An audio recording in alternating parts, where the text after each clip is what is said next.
Hi and welcome. I'm Midnight Truth, and it's so nice to have you here tonight, wherever you are right now, whether you're in bed, lying on the couch, or just looking for a quiet moment. I want you to know this time is for you. Take a deep breath in, and as you breathe out, feel the weight of the day start to fade. Let your mind settle, let your body relax, and let yourself simply be. There's no rush, no pressure, just this calm, quiet moment. If you'd like, you can close your eyes and imagine yourself in a peaceful place. Maybe it's a cozy room with soft, warm lighting. Or maybe it's under a starry sky, with a gentle breeze brushing against you. Wherever you feel safe and calm, let yourself drift there. And if you're enjoying the moment, it would mean a lot if you could let me know where you're listening from, or simply tap the like button.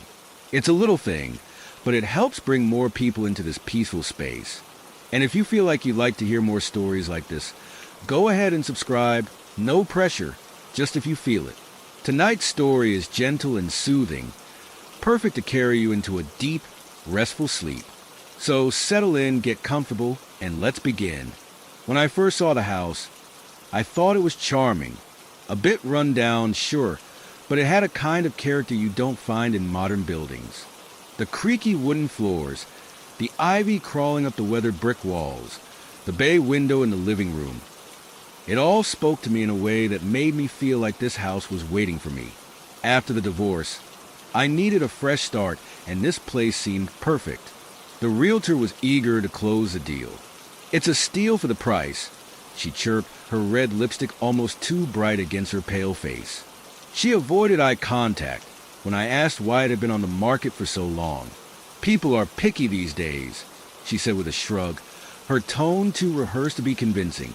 I chalked it up to the creaks and cracks that most people wouldn't want to deal with, but I wasn't most people. I needed a project, something to pour myself into. The first few days were uneventful. I unpacked boxes, arranged furniture, and started making the place my own. I worked from home, so I had plenty of time to notice the house's quirks. The way the floorboards groaned under my feet, how the pipes hummed a low, almost melodic tune, and the faint smell of old wood that lingered no matter how much I cleaned. It was all part of the charm, or so I told myself. Then there was a neighbor, Mrs. Langley. She was in her 60s, maybe older, with a permanent scowl etched into her face. The first time we spoke, she squinted at me from behind her screen door. "You're the new tenant," she said, not bothering to hide her skepticism. "Yes," I replied, trying to sound friendly. "I just moved in."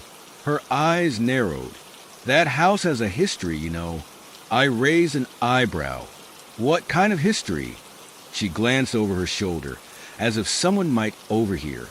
"Strange things happen there. Always have. Tenants don't stay long." I chuckled nervously. "Like what?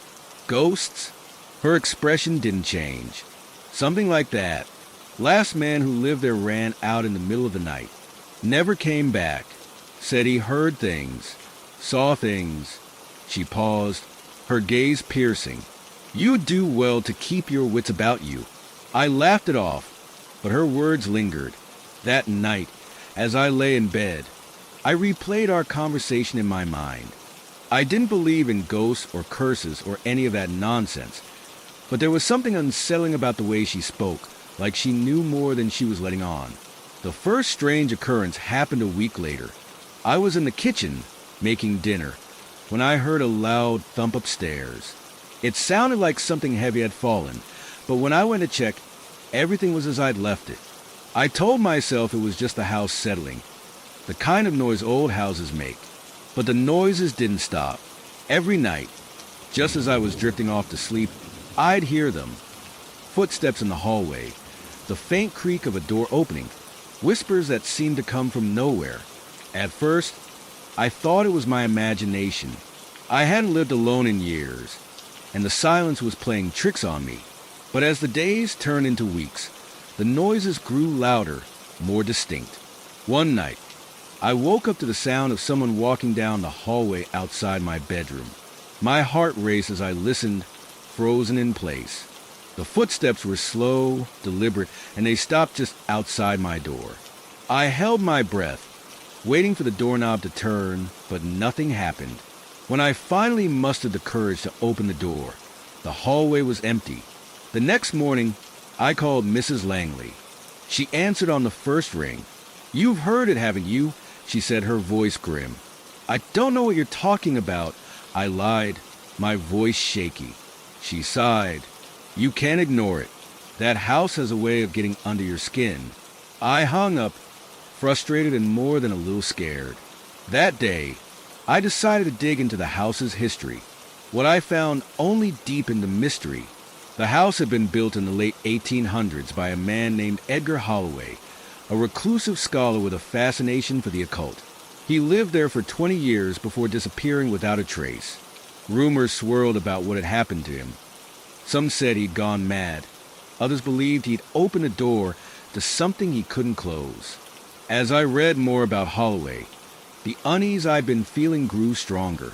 His obsession with the occult wasn't just a hobby. It consumed him. He'd hosted seances, collected ancient texts, and even conducted rituals in the basement, according to old newspaper clippings.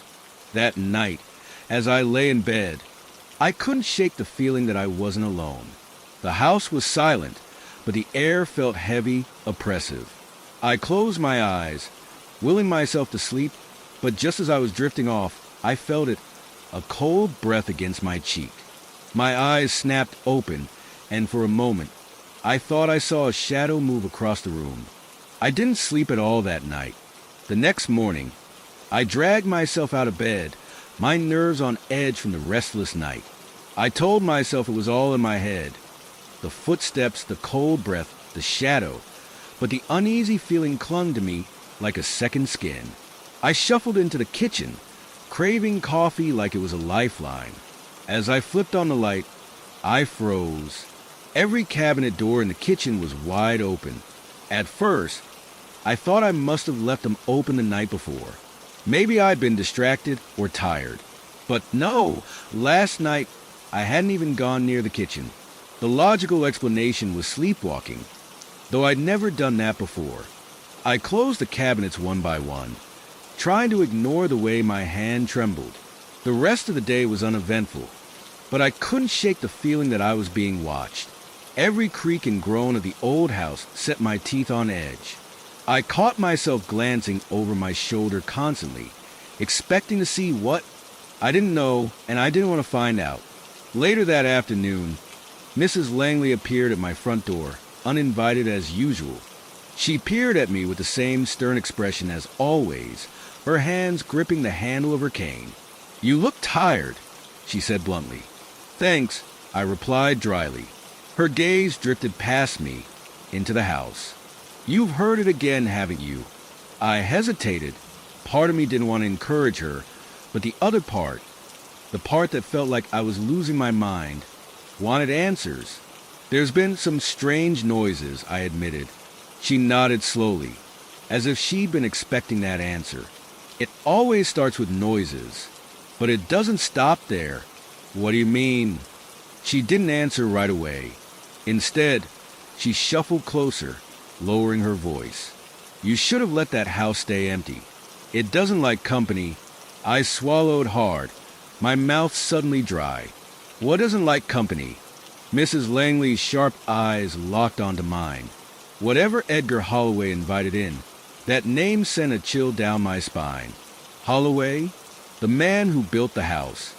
She nodded. He was a fool, obsessed with things he didn't understand. He thought he could control it, but no one can. Not him, not you, not anyone. Her words lingered in the air long after she'd hobbled away. I tried to convince myself she was just a nosy old woman with too much time on her hands. But her warning gnawed at me. That night, I decided to investigate the basement. I'd only glanced down there briefly when I first moved in, but now it seemed like the logical place to start.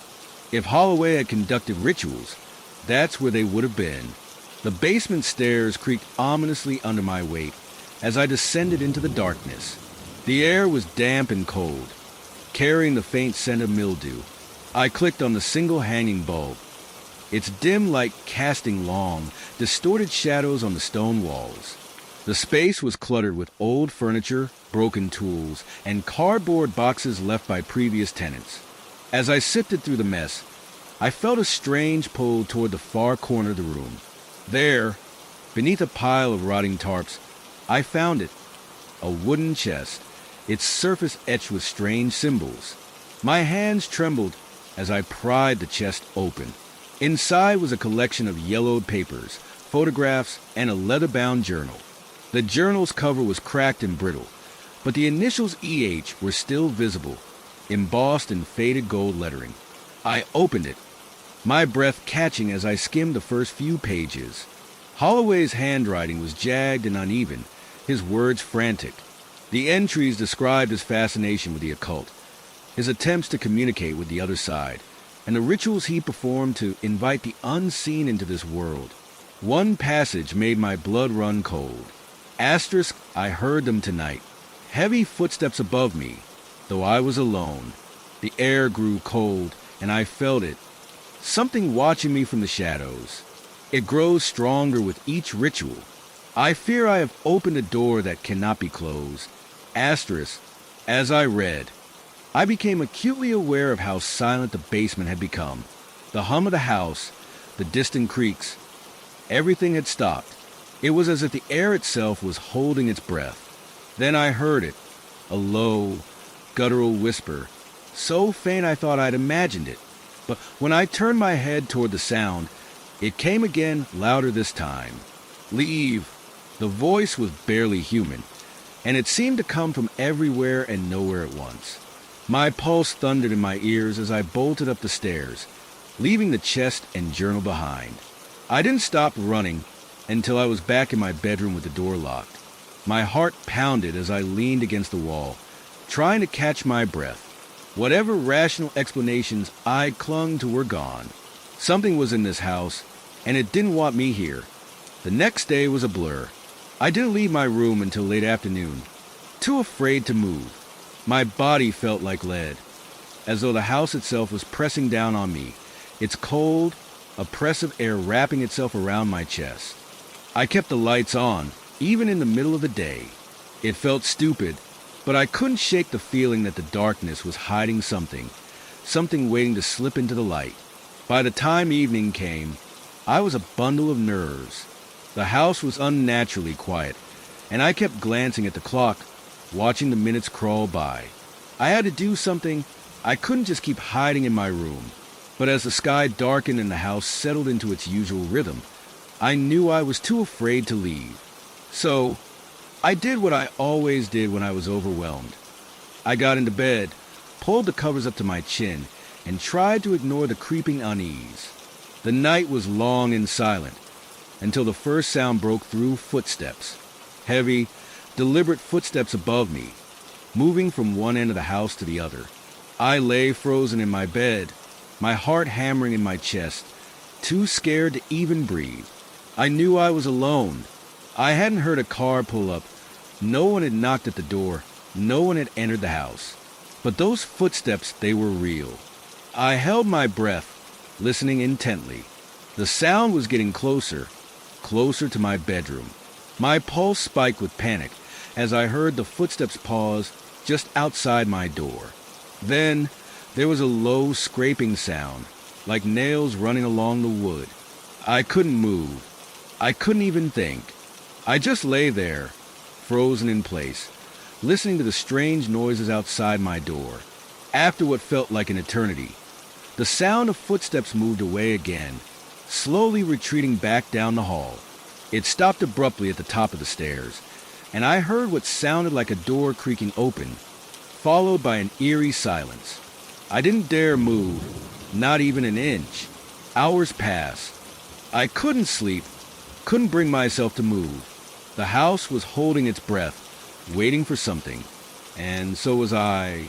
When dawn finally broke, I felt a faint sense of relief, though the tension in my body didn't let up. I had to leave, I told myself. I couldn't stay another night in that house, not with what I had heard, what I had felt. But as I made my way to the front door, ready to escape, I saw something that stopped me in my tracks. The front door was ajar. I hadn't opened it. I was sure of it. I double-checked the lock, and I could swear I'd closed it all the way. But now it was hanging slightly open, just wide enough for a chill breeze to blow in, carrying with it the faintest scent of something rotten. My skin prickled with the unmistakable feeling of being watched. I stepped forward cautiously and pushed the door open just a little more. I looked out into the yard, half expecting to see someone standing there, watching me. But there was nothing, just the usual empty street. Yet the unease remained, crawling under my skin. I slammed the door shut, double-locked it, and turned away. But as I did, I caught sight of something strange, a shadow moving past the window. It was quick, so quick I thought it was just my mind playing tricks. But I couldn't shake the feeling that someone, or something, was out there, lingering just beyond my reach. That evening, I decided to go back to the basement. I had to know what was going on. I couldn't live in a house with ghosts or curses or whatever it was that haunted this place. I had to understand it, confront it. I went back down the basement stairs, each step heavy with dread. The air was colder this time, almost biting, and the smell of mildew was stronger, clinging to my clothes. I walked to the far corner, where I'd found the chest the night before. This time, I couldn't ignore the feeling that something was waiting for me, that something had been there all along, just out of sight. As I approached the chest, I heard it again, the scraping sound this time closer, right behind me. My breath hitched, and I turned around, expecting to see something. But again, there was nothing but the cold.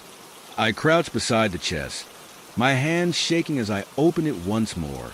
The journal was still there, but now the pages seemed to have shifted, as if someone had been through them. I opened to the last entry, and my eyes widened as I read it aloud to myself. Asterisk, they are here now. I have opened the door completely. The shadows walk in this house, and I can feel them closing in. It is too late. There is no turning back. I must finish the ritual, or they will claim me. The door is wide, and they will take whoever steps into it next. Asterisk, a cold gust of air swept through the basement, extinguishing the single bulb above my head. Darkness swallowed me whole, and the last thing I heard was a voice, soft and raspy, whispering in my ear. Too late. I stumbled backward, my heart racing, and found the stairs in the pitch-black void. I ran up, faster than I'd ever moved in my life, not stopping until I was locked in my bedroom again. I didn't know what was worse, the fact that I was hearing things, or that I was beginning to believe them. I couldn't stay in this house, but no matter how far I went, no matter how many locks I turned or doors I closed, I could still hear it. The whispers, the footsteps, the cold that never seemed to leave. And in the silence of my room, I knew one thing for certain. Edgar Holloway had never left. I didn't sleep that night. Not really. It was more like I hovered on the edge of sleep, constantly jolted awake by every creak of the floorboards, every gust of wind that rattled the windows. The house seemed alive, watching me, breathing with me. I had to leave. I couldn't ignore it any longer. But no matter how much I told myself that, I couldn't bring myself to pack. I felt stuck, like I was already a part of the house, and it wouldn't let me go without a fight. The following morning, I forced myself to make coffee and go through the motions of a normal day. I tried to ignore the feeling of eyes on me as I sat on the couch, the constant pressure on my chest. It was just a house, I told myself. Just an old, creaky house. But the whispers in the back of my mind told me otherwise. I hadn't had the courage to go back to the basement since last night, but something urged me to return. I had to know more about what was going on, about Holloway and the rituals. Maybe there was a way to end it, some way to break the curse that was clearly weighing on me. I wasn't sure if I was being reckless or brave, but by mid-afternoon, I found myself standing at the top of the basement stairs again. The air felt heavy, thick with anticipation, as though the house itself was holding its breath, waiting for me to descend. I hesitated, gripping the railing as I looked down into the dark pit below. I couldn't explain why I was so drawn to it, why I felt like the basement held the key to everything that was happening. But I couldn't stay away. With a deep breath, I descended. The familiar chill hit me as I reached the bottom, the air colder than the rest of the house. It almost felt unnatural, like it wasn't part of the same world. I went straight to the corner where I'd found the chest. My hands were shaking, but I didn't stop. I couldn't. Something was urging me on. When I reached the spot, I froze. The chest was gone. I blinked, rubbed my eyes, and looked again. Nothing. The spot where it had been was now empty. The floor bare. A sense of panic shot through me. Had someone else been here? Was I losing my mind? But then I heard it. The sound of a door creaking open. My head whipped toward the far end of the basement. There, in the shadowed corner, a door had appeared. It was small, old, and looked like it had been there for ages, though I was certain I hadn't seen it before. I couldn't look away. My feet were rooted to the spot as if the house itself was pulling me toward it. I stepped closer, my breath shallow and uneven. The door stood slightly ajar, a thin sliver of darkness beyond. I didn't want to open it, but my hand reached for the handle anyway. It was cold to the touch, the metal smooth and slick under my fingers. Slowly, I pushed the door open. Beyond it was a small room, barely large enough for a desk and a few shelves. On the walls were strange symbols, drawn in what looked like faded ink or blood. Books and papers littered the shelves, and in the center of the room was a table. I took a step inside, my eyes scanning the room, but I was drawn to the table.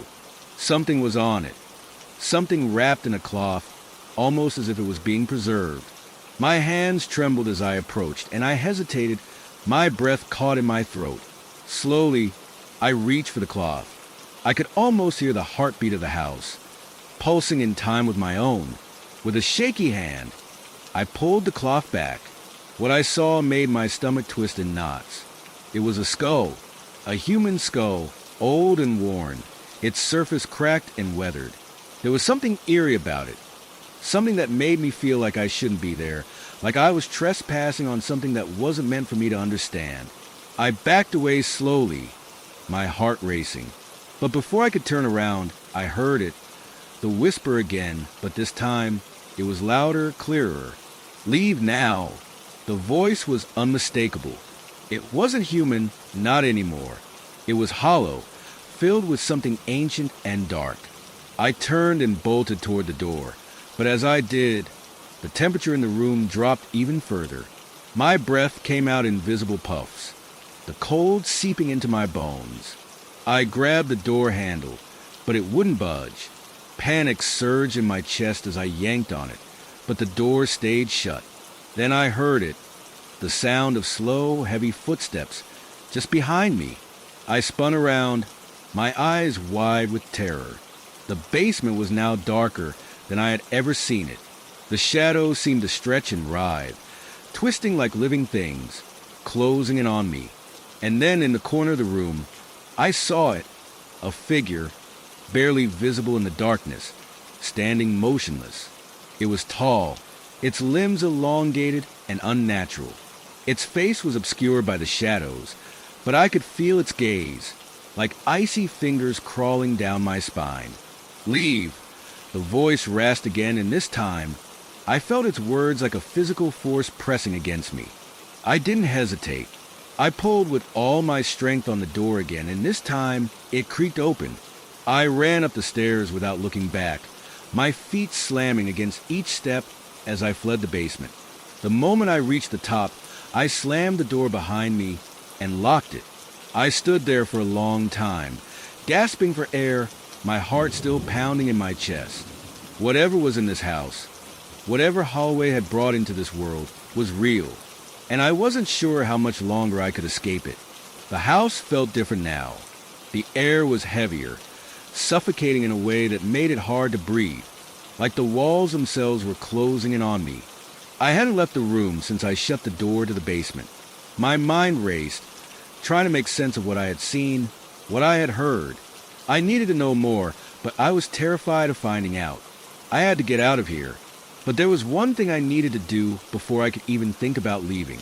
I couldn't just run without understanding what had happened. I had to confront whatever I had uncovered. I had to find out about Holloway and the ritual and what exactly I had stumbled into. I spent hours pacing the house, my thoughts spiraling. The whispers wouldn't stop. They were in my head, following me, getting louder. At times, I thought I could hear them even when I wasn't near the basement, and the cold spots spread throughout the house, as if the chill was following me wherever I went. Eventually, I managed to pull myself together enough to go back to the bookshelf in the living room. I couldn't shake the feeling that someone was watching me, but I knew I couldn't stay paralyzed. The journal had to be somewhere. I knew it was the key. I went through the old books one by one, each one feeling more unsettling than the last. Most of the books seemed innocuous enough. Titles about history, folklore, even a few novels, but there was one that stood out. It was an old leather-bound book, dusty and cracked, as if it hadn't been touched in decades. I pulled it off the shelf and blew the dust off. The title was faded, but I could just make it out. The Rituals of Holloway. My stomach twisted. It had to be the one. I sat down on the couch, trembling slightly, as I opened the book. The first few pages were nothing but strange diagrams and symbols, some of them so alien and complex that they made my head spin. But as I flipped through, I began to find journal entries, written in a hurried, almost frenzied hand. The writing was erratic, as if the author had been losing their mind as they wrote. January 13th, 1923. I can feel it. The house speaks to me now. I am beginning to understand it. The rituals must continue. The door is almost open. The power will be mine. They will never leave me. March 3rd, 1923. I am not alone anymore. The house has become my only companion. I hear whispers, but they are not voices. They are something else, something beyond this world. They call to me. I cannot stop. I must finish the ritual. I felt sick. This wasn't just a cursed house. It was the result of something much darker, something Holloway had summoned. The door he opened, it was real. Whatever was on the other side had seeped into this place. And now, it was coming for me. I kept reading. The entries got more and more disturbing. There were references to strange rituals, chants, and blood sacrifices. And then, in the final entries, things became clear. Holloway had attempted to open a portal, to bring something into this world, something not meant to be here. And when he failed, he sealed the portal, and in doing so, cursed the house. But the curse didn't stop when Holloway died. The house was now a bridge, a doorway between worlds. And as long as someone lived there, the whispers would continue, and the thing Holloway had summoned would never be truly gone. I felt the coldness again, sharper this time, biting at my skin. I looked up, but I couldn't see anything. The shadows had deepened, stretching longer than they should have. And then I heard it. Those footsteps again, slow and deliberate, echoing from the basement. I stood up quickly, my heart racing. There was no time to hesitate now. I had to leave. But as I made my way toward the door, a voice whispered, clear as day, from somewhere behind me, "Don't leave." I froze. It wasn't a voice I recognized, not a voice from the past, but it felt familiar, like I had heard it before. It was soothing, almost gentle, but there was an undercurrent of something far darker, something old. I turned around. The room was empty, but something was different. The shadows seemed to be moving, shifting in a way that didn't feel natural. The temperature had dropped again, and my breath came out in visible clouds. "Leave," the voice whispered again, louder this time. It was closer. My heart thudded in my chest. I backed away, panic flooding my veins. The whispers turned to hissing, like something was crawling inside my skull. I couldn't think. I couldn't breathe. I had to get out, but the door wouldn't open. I turned the handle, but it wouldn't budge. The door was locked. And then I heard it, the sound of a chair scraping across the floor behind me. I spun around, and there it was, the figure again. It was standing in the corner, as it had before, its long, gaunt limbs stretched unnaturally. This time, I could see its face, pale and hollow, like it had been drained of all life. Its eyes were black, hollow pits, staring straight into mine, and I felt it, its gaze, pulling at me, pulling me into the darkness. I tried to scream, but no sound came out. My throat closed, suffocating me, and then it moved, slowly, with unnatural grace. It stepped toward me. My legs wouldn't move. I couldn't run. I was paralyzed, unable to do anything but watch as it grew closer, its cold breath sending shivers through my body. I couldn't take it anymore. I had to escape. I had to. Suddenly, the door burst open. I didn't wait. I ran. I ran out of the house, through the front door, and into the yard. I didn't stop until I was standing on the street, gasping for breath, my body trembling.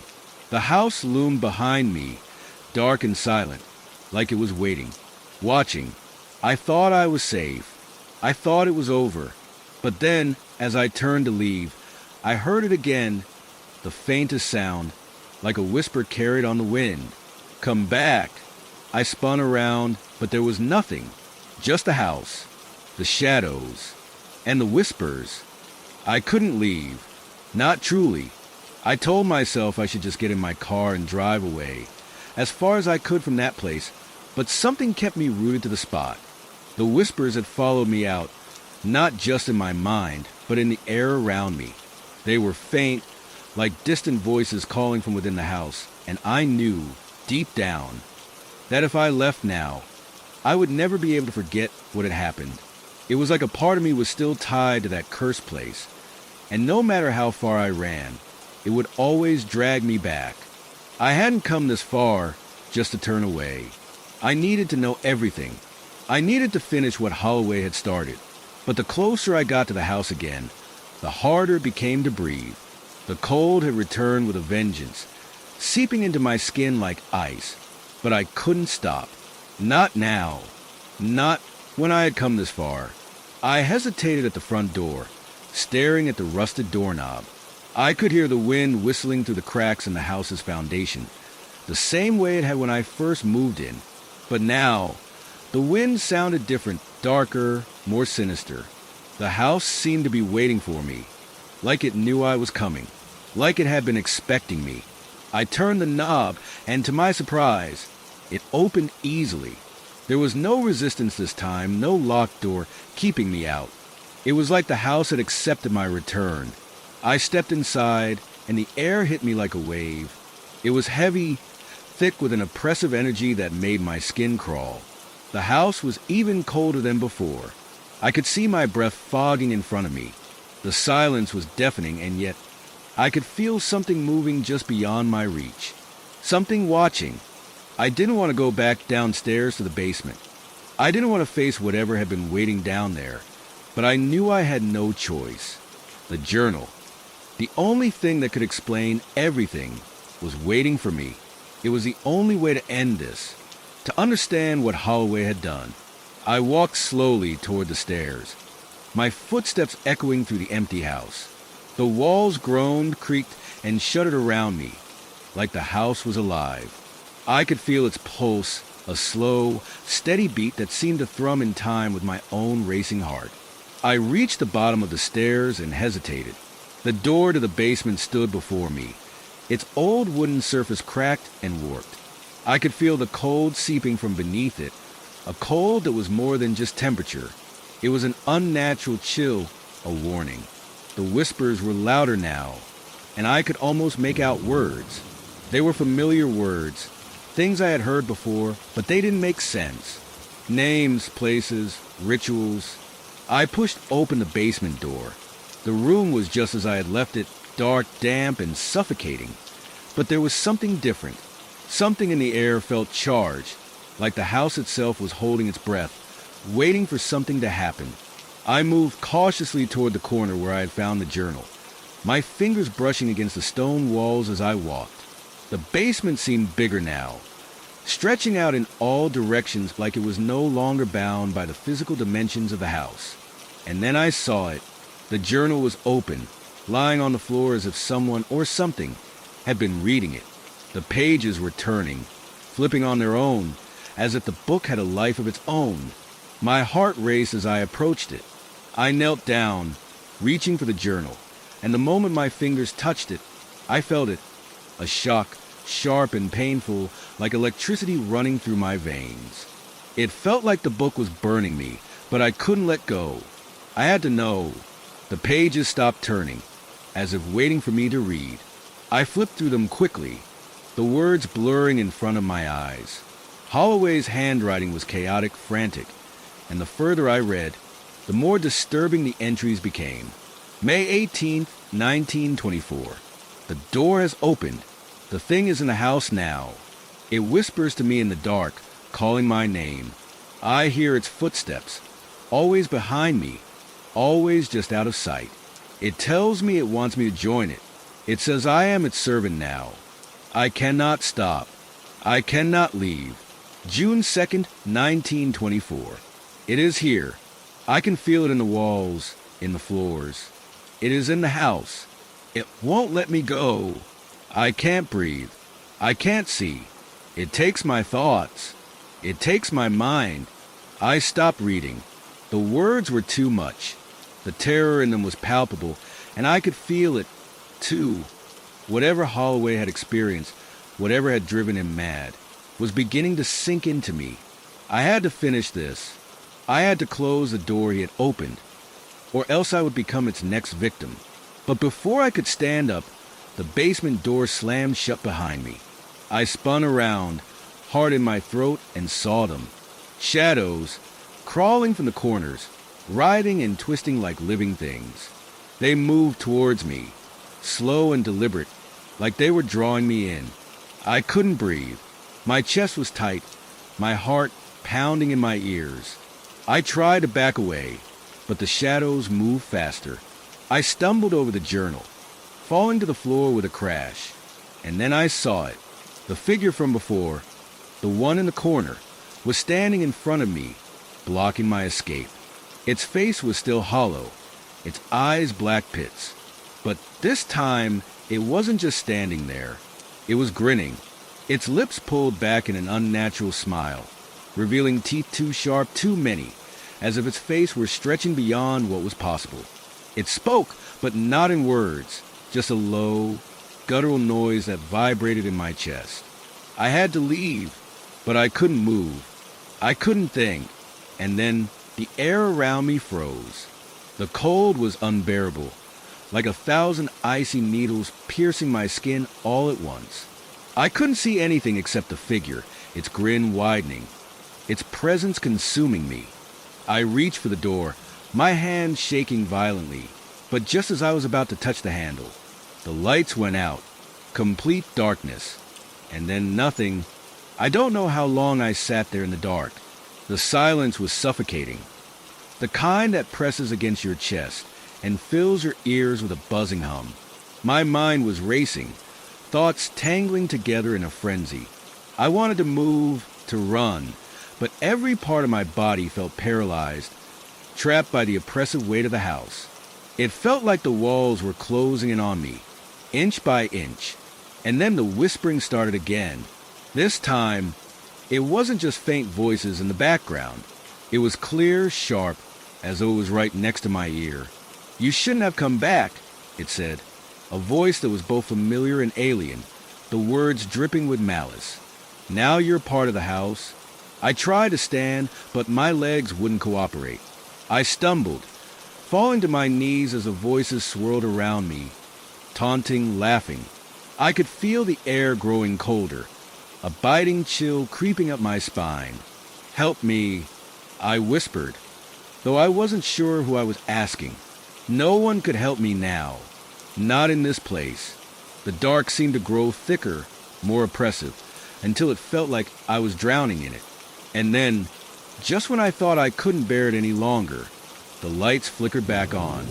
The room was exactly as it had been before, except it wasn't. The shadows seemed deeper, more twisted, like they were lurking just beyond the edge of the light. The house groaned, settling deeper into itself, but it wasn't just the house. It felt like something was moving inside the walls, crawling through the floorboards. I had to get out. I couldn't stay in this place for another second. I pushed myself up, my hands shaking as I fumbled for the door handle. But as my fingers brushed against it, the door slammed shut, slamming into my palm with the force of 100 storms. I screamed, the sound echoing through the basement, but the house swallowed it whole. "Please," I begged, my voice raw with desperation. "Let me go. Just let me leave." But there was no answer, no comfort, just the deafening silence, stretching on forever. And then I felt it. A cold breeze wrapped itself around my neck, a touch so icy that it burned. It wasn't just a breeze, though. It was fingers, long, cold fingers, slipping under my collar, pressing against the back of my neck. I froze, every muscle in my body locked in place, as I realized what was happening. The thing was behind me. I didn't turn around. I couldn't. I could feel its presence, dark and suffocating, like a shadow cast over me. The air was thick with it, thick with dread. And then in the cold darkness behind me, I heard a sound, a low, rumbling growl that vibrated through the floor. It wasn't human. It wasn't animal. It was something else, something older, something that had never known the light of day. A wave of nausea hit me. My stomach turned, and I stumbled backward, away from the thing. But there was nowhere to run. The walls were closing in. The shadows were wrapping around me, pulling me into their depths. I had to escape. I couldn't stay in this house anymore. I had to get out, or I would die here, just like all the others. My hand shot out, grasping the door handle once again. This time, it opened with ease, the wooden door creaking as it swung wide. I didn't look back. I bolted up the stairs, my heart pounding in my chest as I ran, the sound of my feet slapping against the old wooden floors echoing through the house. But as I reached the top of the stairs, I skidded to a halt. The door at the end of the hall, the one that had always been locked, was wide open. I hadn't opened it. I hadn't touched it, but it was open, and I could hear something moving inside. The sound of footsteps, heavy, deliberate, echoed through the house. It wasn't just a shadow now. It was real. Something was in that room, and it was waiting for me. I backed away slowly, my breath coming in shallow gasps, but I didn't stop. Not until I reached the front door. I tore it open, and the cold night air hit me like a slap across the face. I didn't care where I was going. I just needed to get away. I ran into the night, the house looming behind me, its windows dark and empty. But even as I ran, I couldn't shake the feeling that it was still there, watching me, waiting. And somewhere in the back of my mind, I knew the house wasn't done with me yet. It would never be done with me. I didn't sleep that night. How could I? Every time I closed my eyes, I could see it, see the house. Even in the comfort of my car, parked on the side of the road miles away, I could feel it, the feeling of being watched, the creeping dread that slithered through my mind, refusing to let me forget. I kept thinking about the things I had read in that journal. The words haunted me, gnawing at the edges of my thoughts. Holloway had mentioned a door, a portal to something ancient and malicious. But the house wasn't done with me yet. I had felt it, the moment I had stepped inside again. It was as though it had claimed me. I was tethered to that place now, whether I liked it or not. I drove aimlessly, my hands gripping the steering wheel so tightly my knuckles ached. The road was quiet, the streetlights flickering in the distance, casting long, distorted shadows on the asphalt. I should have just gone home, left everything behind, but my mind wouldn't let go. It couldn't. The house, the whispers, the journal, it was all connected. I had to finish it. I had to know what had happened to Holloway, to understand what had been unleashed. But the fear The fear wouldn't leave me. I pulled over to the side of the road, the engine of my car still running as I stared at the rearview mirror. The reflection was distorted, the world behind me a blur of lights and dark shapes. I could see the outline of the house in my mind's eye, even though it was miles away. I shuddered, turning my head to face forward again.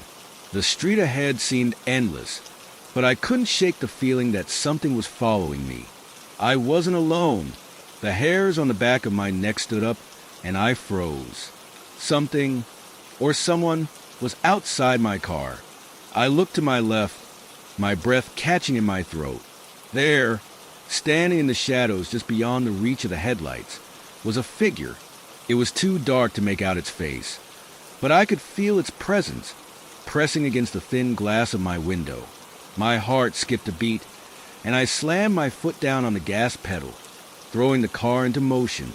But as I sped away, I could see it in the rear-view mirror, still standing there watching me. I didn't stop driving until the sun began to rise, until the first rays of light pierced through the darkness. And even then, I couldn't shake the feeling that something was still with me. The house, the thing in the basement, it wasn't finished. I went back to the town. I didn't know why, I couldn't make sense of it, but I felt like I had to. I had to learn everything about the house, about Holloway. I needed to know what I was dealing with. The town was quiet when I arrived. Everything was still, as if holding its breath. I stopped at the first gas station I saw and stepped inside. The place smelled of stale coffee and cheap cigarettes. The clerk behind the counter didn't look up when I entered. I approached the counter, my heart pounding in my chest. "Excuse me," I said, my voice unsteady. "Do you know anything about the house on Maple Street? The old one, near the edge of town?" The clerk looked up then, his eyes narrowing. "What about it?" His voice was rough, like he'd been awake for too long. "I just moved into it," I said, trying to sound casual, though my nerves were on edge. "I've been hearing strange things, noises. I just wondered if you knew anything about it." The clerk's face shifted. A flicker of something, fear, crossed his features. He looked around the small store, like he was making sure no one was listening. Then, in a low voice, he said, "Don't go asking about that house. There's things there, things that ain't right. People come and go, but they never stay long. Some say it's cursed. I wouldn't go near it if I were you." "Curse?" I repeated, barely able to believe the words. "What do you mean? What happened there?" He hesitated, then leaned closer, lowering his voice even more. "There was a man, a long time ago. Holloway, they called him. He was obsessed with things, dark things. You'd hear him talking to himself at night. Then one day, he ran out of there, screaming, yelling about demons and curses. Said he'd opened something, that he'd made a deal with something that wasn't human. Do you think that's what's happening now?" I asked, my pulse quickening. The clerk's eyes flickered toward the door, and he glanced behind me, as if checking for something. "I don't know what's happening now, but I've heard the stories. People who live in that house, well, they don't last long. You hear noises, see things, feel like you're being watched, and then it gets worse. The house changes you, changes your mind." I swallowed hard. "I'm not leaving. Not yet. I need to know what happened." The clerk shook his head. "You're making a mistake. That house ain't just a house. It's a prison for anyone who dares enter. Just leave while you still can." I didn't know what to say to that, so I left. As I drove back toward the house, the air felt heavier, like it was closing in around me. The sun had completely set, and the town seemed deserted, as if everyone had just disappeared. It was like I was the only one left, alone in this cursed place. I pulled into the driveway, the house looming before me like some great, silent beast. The windows were dark, but I could still feel it watching me, waiting for me. I stood outside for a long time, just staring at the house. The wind was cold, cutting through the layers of my clothing. I knew what I had to do. I couldn't leave. Not yet. I had to face whatever was inside. I walked to the front door, my hand trembling as I reached for the knob. And when I opened it, the house was waiting. The door creaked open, the sound sharp and unnatural, like it had been waiting for me to come back. The air inside was thick, like the house itself was breathing, and I felt the weight of it pressing down on me from all sides. The familiar smell of mildew and dust mixed with something else, something metallic, like old blood. I stepped inside, my heart pounding as my shoes clicked against the wooden floor, breaking the silence. I had never felt more like a trespasser in my own skin. The darkness in the hallway seemed deeper than I remembered, almost liquid, like it could swallow me whole if I stepped too far in. But I couldn't leave, not without knowing the truth. I had to know everything about what had happened here, what Holloway had done, and why I had been drawn back. I walked through the foyer, my footsteps echoing in the stillness. The house felt alive in a way that was hard to explain. It wasn't just the creaking floors or the drafts that whispered through the rooms. It was as if it had become a part of me, its presence woven into the very fabric of my being. I could feel the house breathing with me, pulsing in time with my heartbeat. I moved toward the stairs, the old wood groaning under my weight. Every step felt like a betrayal, like I was breaking some unspoken rule by continuing forward. But I couldn't stop.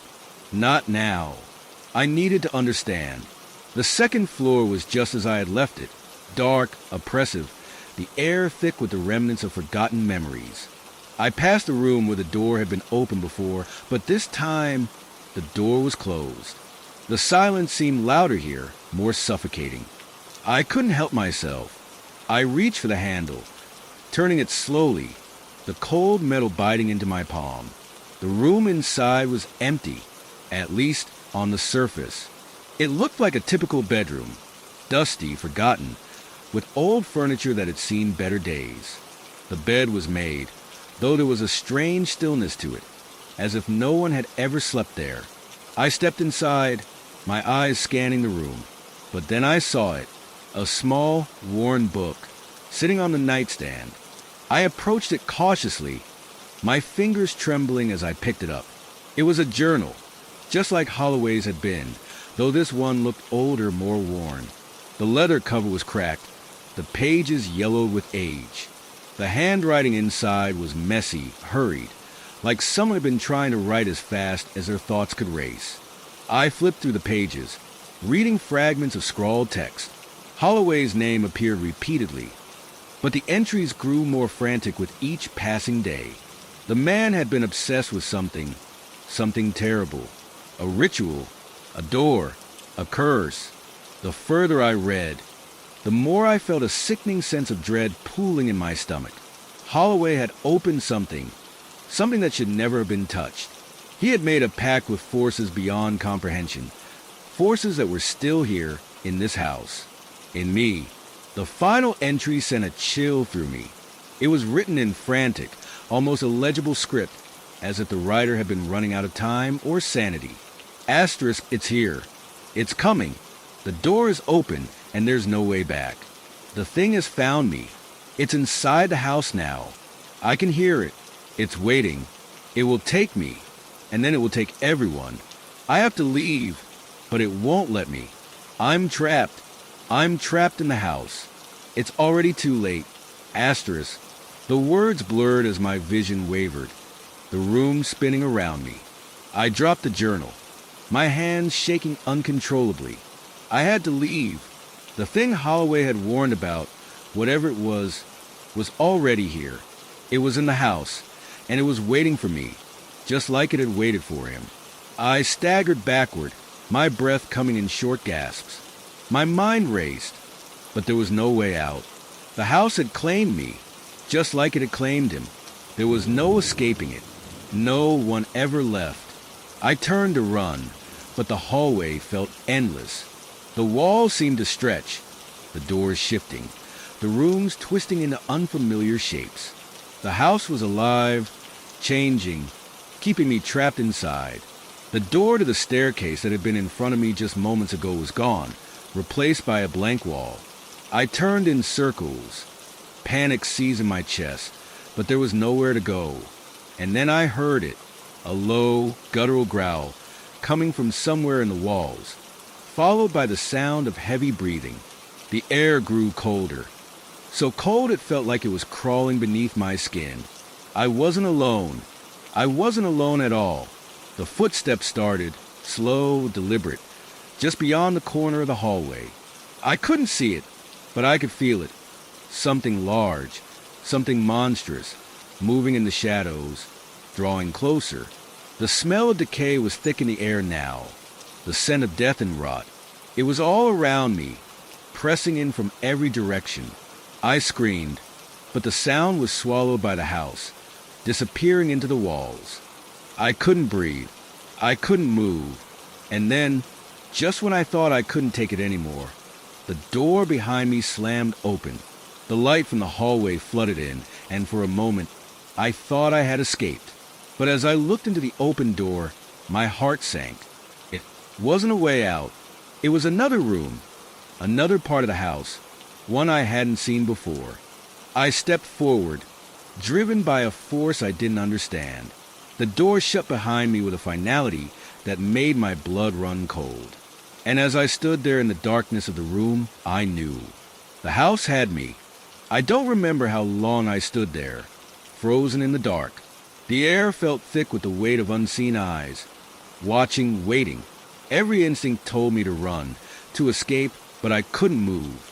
My legs were paralyzed, as if the very foundation of the house had taken hold of me, rooting me to the spot. I could feel the presence now. Something far older than this house, something ancient and malevolent. It wasn't just a haunting, it was a predator, and I was its prey. Slowly, the darkness around me seemed to deepen, pulling in closer, suffocating the space. My heart raced in my chest, and I could hear it. The sound of breathing, slow and labored, coming from the shadows. I wasn't alone in the room. It was there, lurking, waiting for me to make a move. Then I heard something else, a faint scraping noise, like nails dragging across the floor, slow and deliberate. The sound was coming from the far corner of the room, where the shadows seemed to stretch unnaturally long. I couldn't see anything, but I could feel the weight of whatever was there, something moving in the dark, just out of sight. The room was closing in on me, the air growing colder by the second. I felt a chill crawl up my spine, creeping into my bones. It was a cold that wasn't just from the temperature. It was a cold from within, as if something was drawing the warmth out of me, leaving me empty, hollow. I wanted to scream, but no sound escaped my throat. My body refused to cooperate, frozen in fear. The scraping grew louder, closer now. And then, through the darkness, I saw it. A pair of eyes, shimmering, glowing faintly, like two coals burning in the blackness. They were fixed on me, unmoving, watching with an intensity that made my skin crawl. I stumbled backward, my legs finally responding to the terror clawing at my chest. I turned, desperate to find an escape, but the door I had entered through had vanished, replaced by more of that impenetrable darkness. There was nowhere to go. I was trapped. The footsteps came next, slow and heavy, dragging across the floor.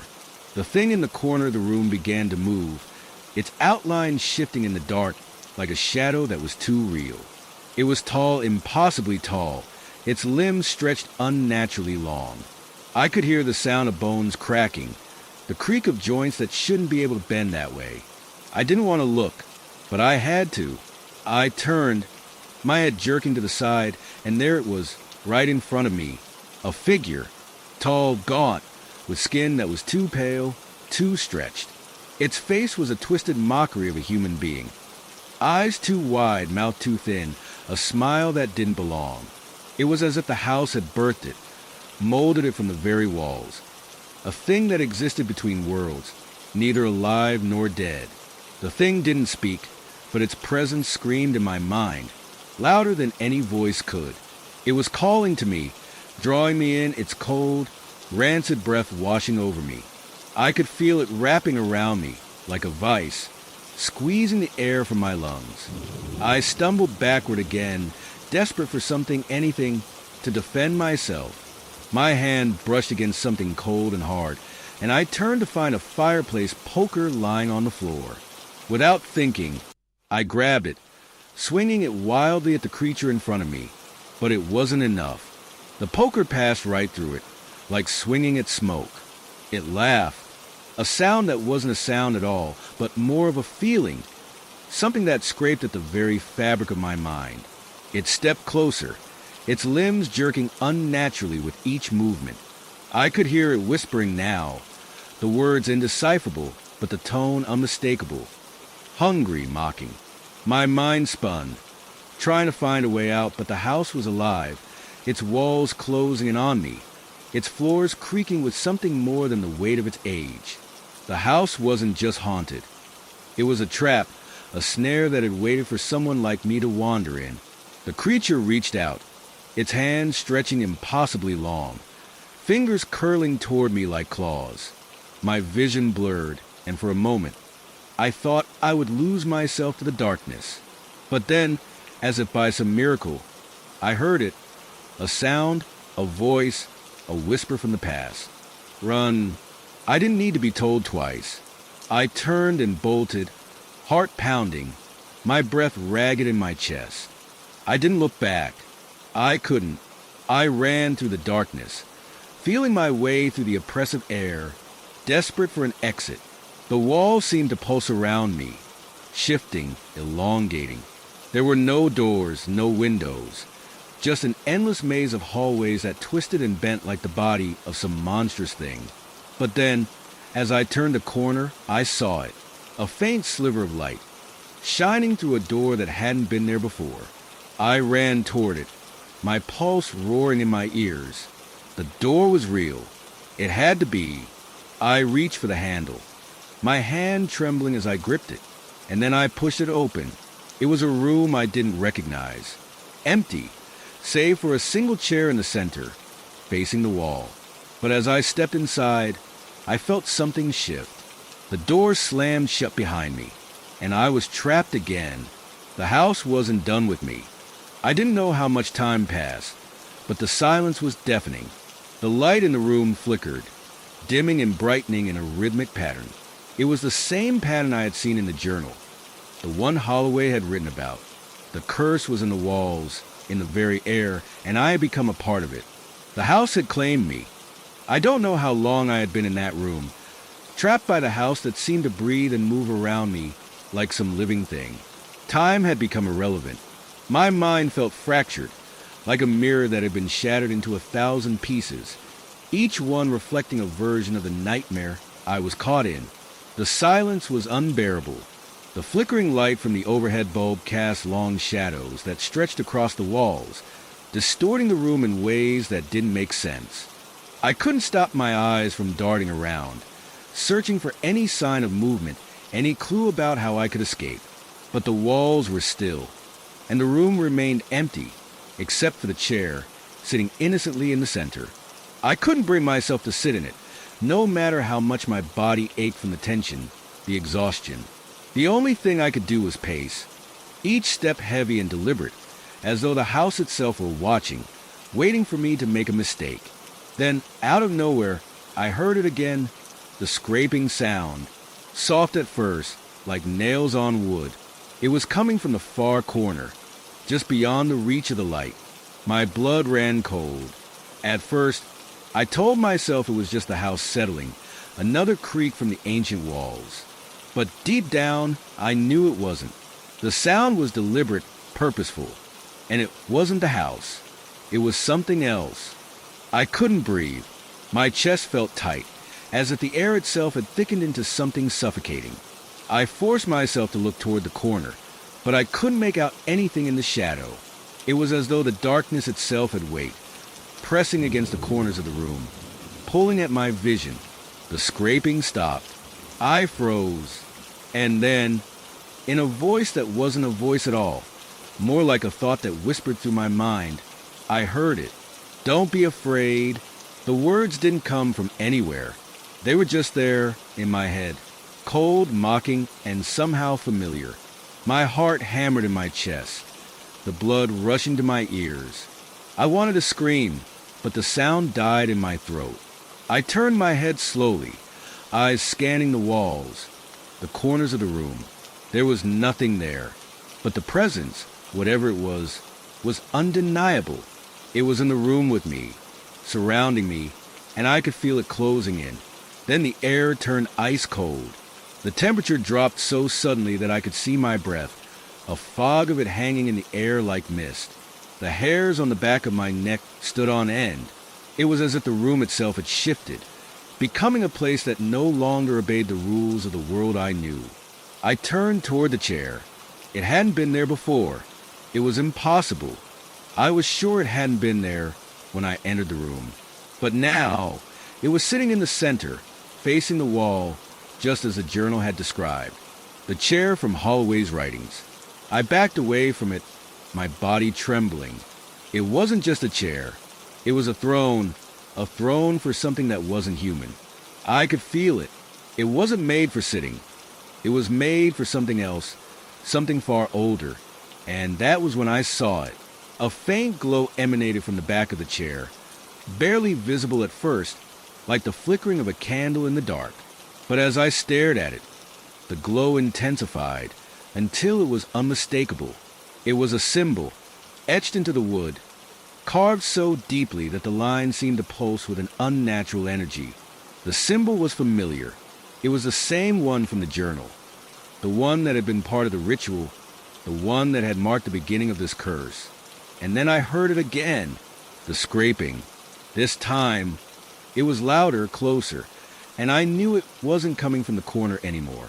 It was right behind me, just a few feet away. My body went rigid with terror. I couldn't bring myself to turn around, couldn't force my feet to move. It was like I was frozen in place, a prisoner of the darkness that had taken hold of the room. I could feel its presence now. Something standing behind me, something towering, heavy, like the weight of centuries pressing against my spine. The cold air thickened, and I felt a hand, no, a claw, brush against the back of my neck. I whipped around, but there was nothing there, just the shadows, creeping along the walls, swallowing the light. And that was when I saw it. In the reflection of the chair in the polished wood, there was a figure. It was tall, hunched, its skin too pale, stretched too thin.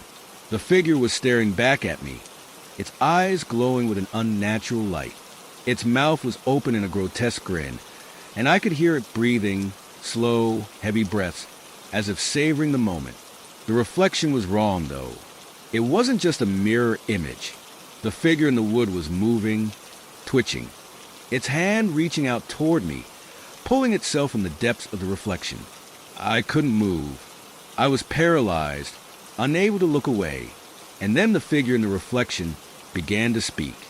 "Now you see me." The voice was not a voice at all, but a low, guttural growl that vibrated in my skull. I could feel it in my teeth, in my bones, the sound crawling into my mind like a disease. The room felt smaller now, the walls pressing in tighter, the air thicker. The figure reached out, its fingers stretching impossibly long, and in that moment I knew I couldn't escape. I didn't know what it wanted, but I knew it wasn't going to let me leave. I didn't think it would happen so quickly. The figure's fingers brushed against my face, cold and jagged, like 1,000 shards of ice scraping against my skin. I gasped, trying to pull away, but my body felt like stone, frozen, unyielding. The touch sent a shock through me, one that didn't just freeze my body, but shattered something deep inside. I wanted to scream, but no sound came. I could only stare wide-eyed at the grotesque figure emerging from the reflection, its movements jerky and unnatural. It was pulling itself free. I stumbled backward, my legs finally willing to move, but I didn't get far. The room seemed to stretch on forever, the walls closing in around me, the shadows twisting in the corners like living things. I reached for the door, my fingers shaking as I fumbled for the handle, but it wouldn't budge. The door was locked, though I hadn't even heard it click shut. My panic surged. I hammered against it with my fists, begging it to open, but it felt as if the house itself were holding me in, trapping me with whatever nightmare this thing was. I turned back toward the chair. It was now standing on its own, its back facing me as if it had never been touched, and from the darkness behind it, a pair of eyes glowed, red and relentless, burning through the room.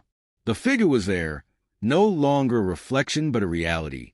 Its limbs were unnaturally long, its posture twisted, like a marionette held together by something far darker than mere string. It stepped forward. Its movements were slow, deliberate, like it enjoyed the terror it caused. Its breath was heavy, echoing through the room like thunder. I could hear the sound of it inhaling, loud and suffocating. The smell of damp earth and decay filled the air, like something long buried had just been unearthed. My stomach turned, and my mouth went dry. There was no escape. Please, I don't know who you are. I stammered, my voice shaking, but it didn't matter. The thing didn't care. It didn't need answers. The figure reached for me, its hand elongated, sharp fingers clawing through the air. I could feel the temperature drop as it moved closer. The chill was so intense, it burned my skin like frostbite taking hold. I staggered backward, my mind racing for a way out, but there was nothing. The house had become a maze, a trap. I glanced at the walls, my gaze drawn to the dark corner once more. The symbol, the one from the journal, was glowing faintly, its lines flickering like a heartbeat, pulsing in rhythm with the unnatural presence before me.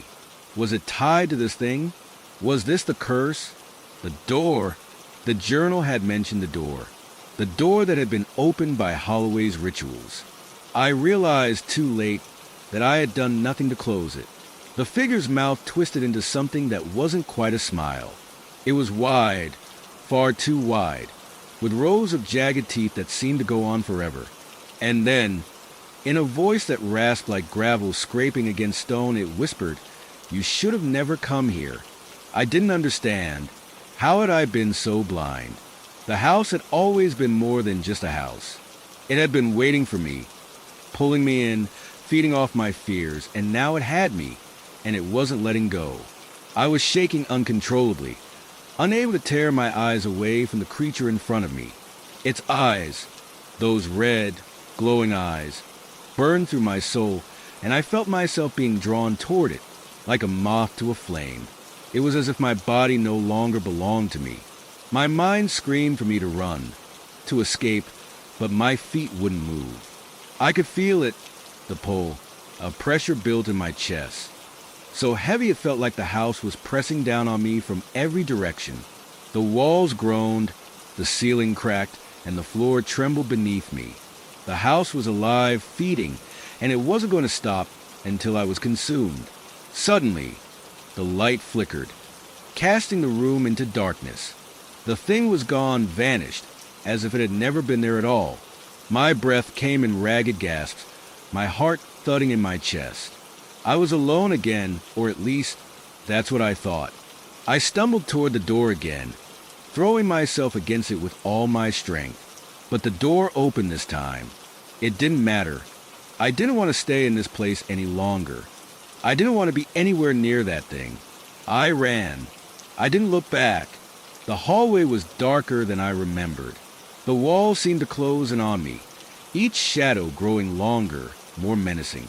The air was thick with the same stale, cold scent from the room, and I could hear something behind me.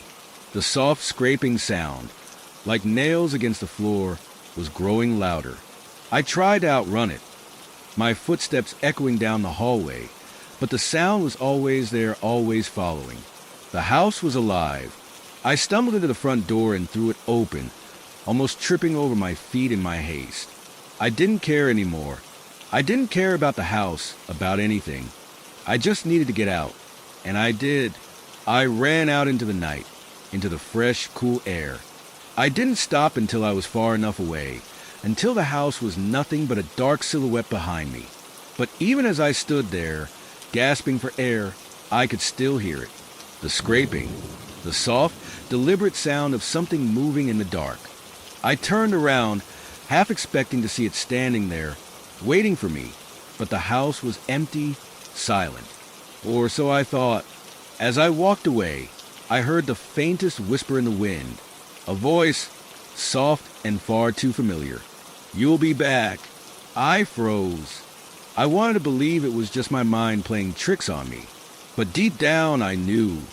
I knew the house wasn't done with me, and neither was it. The house had a way of holding on to you, a way of making sure you never really left. Not truly. Story 2. The house didn't look like much when I first pulled up, but that was exactly what I was going for. It was unassuming, a 2-story Victorian with peeling paint and a sagging front porch, tucked into the corner of a sleepy street where nothing much seemed to happen. A place to start over, I thought. A blank slate. After the divorce, I craved solitude. I didn't need luxury or space, just quiet. My lawyer had called this house a steal, which translated to, "You'll be doing the fixing yourself."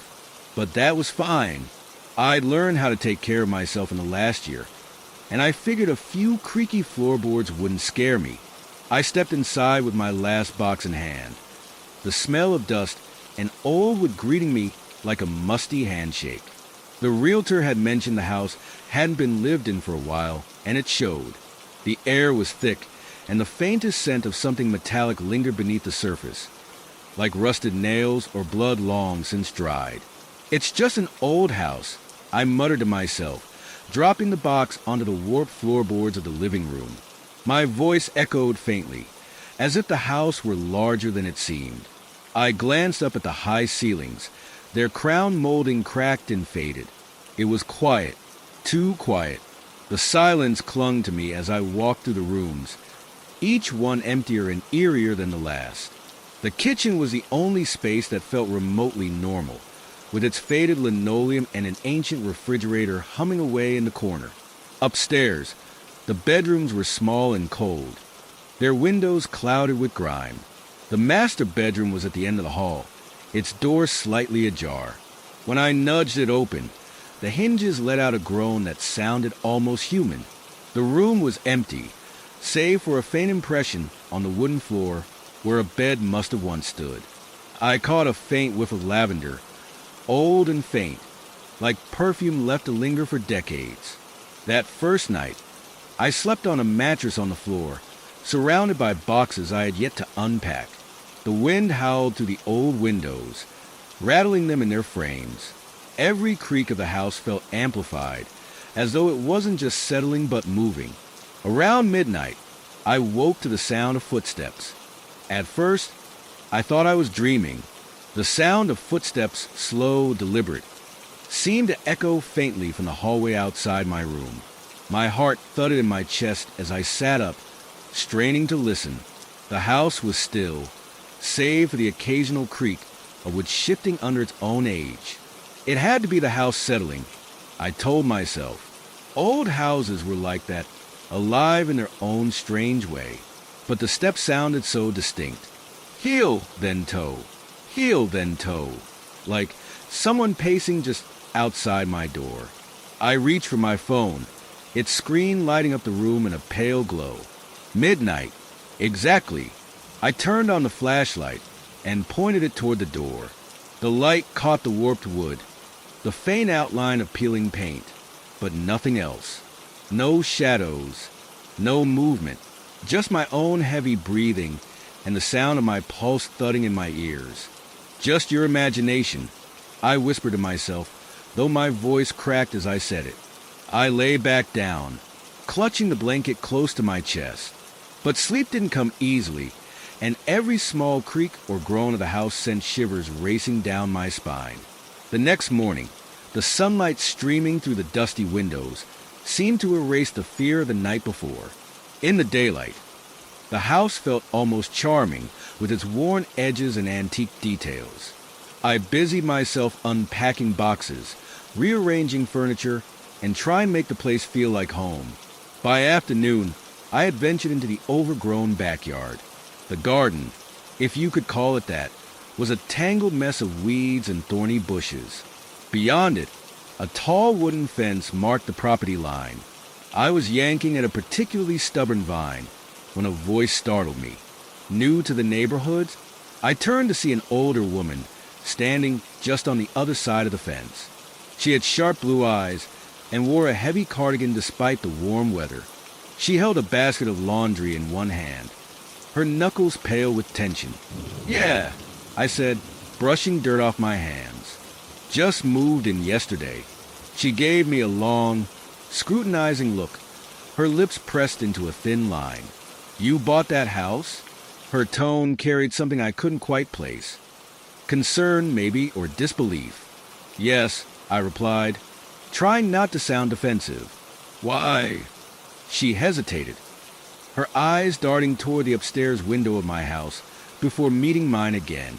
"No reason," she said, though her expression told a different story. She started to turn away, but then paused. "You know, this street's got a lot of history. That house especially." "What kind of history?" I asked, stepping closer to the fence. She shrugged, but it seemed forced. "Just stories. People say it's cursed. Old nonsense, of course, but, well, you'll see." With that, she turned and disappeared into her own house, leaving me standing there with a knot of unease tightening in my stomach. The rest of the day passed uneventfully, but her words lingered in my mind. Curse. What did she mean by that? And what was with the way she looked at the house? Like it was some kind of living thing. I shook the thought away. People loved to gossip about old houses. It was probably nothing. That night, I settled into bed with a book, determined to brush off the strange conversation. The wind outside had picked up again, whistling through the cracks in the window frames. As I read, I noticed a faint sound, so soft at first that I thought it was just the wind. But it wasn't. It was humming. The sound was distant, like it was coming from somewhere deep within the house. I froze, my eyes scanning the room. The hum was low and rhythmic, almost like a lullaby. It seemed to rise and fall, growing louder, then fading, only to start again. I forced myself to move, stepping cautiously out of bed. My feet touched the cold wooden floor, and I winced at the chill. Slowly, I opened the bedroom door and peered into the hallway. It was pitch black, the kind of darkness that felt heavy, oppressive. The hum seemed to be coming from downstairs. "Hello," I called out, my voice trembling. The sound stopped abruptly, leaving an eerie silence in its wake. For a moment, I considered going back to bed, pretending I hadn't heard anything. But curiosity or stupidity got the better of me. I crept down the stairs, each step creaking beneath my weight. The air grew colder as I descended, and I noticed the faint metallic scent again, stronger this time.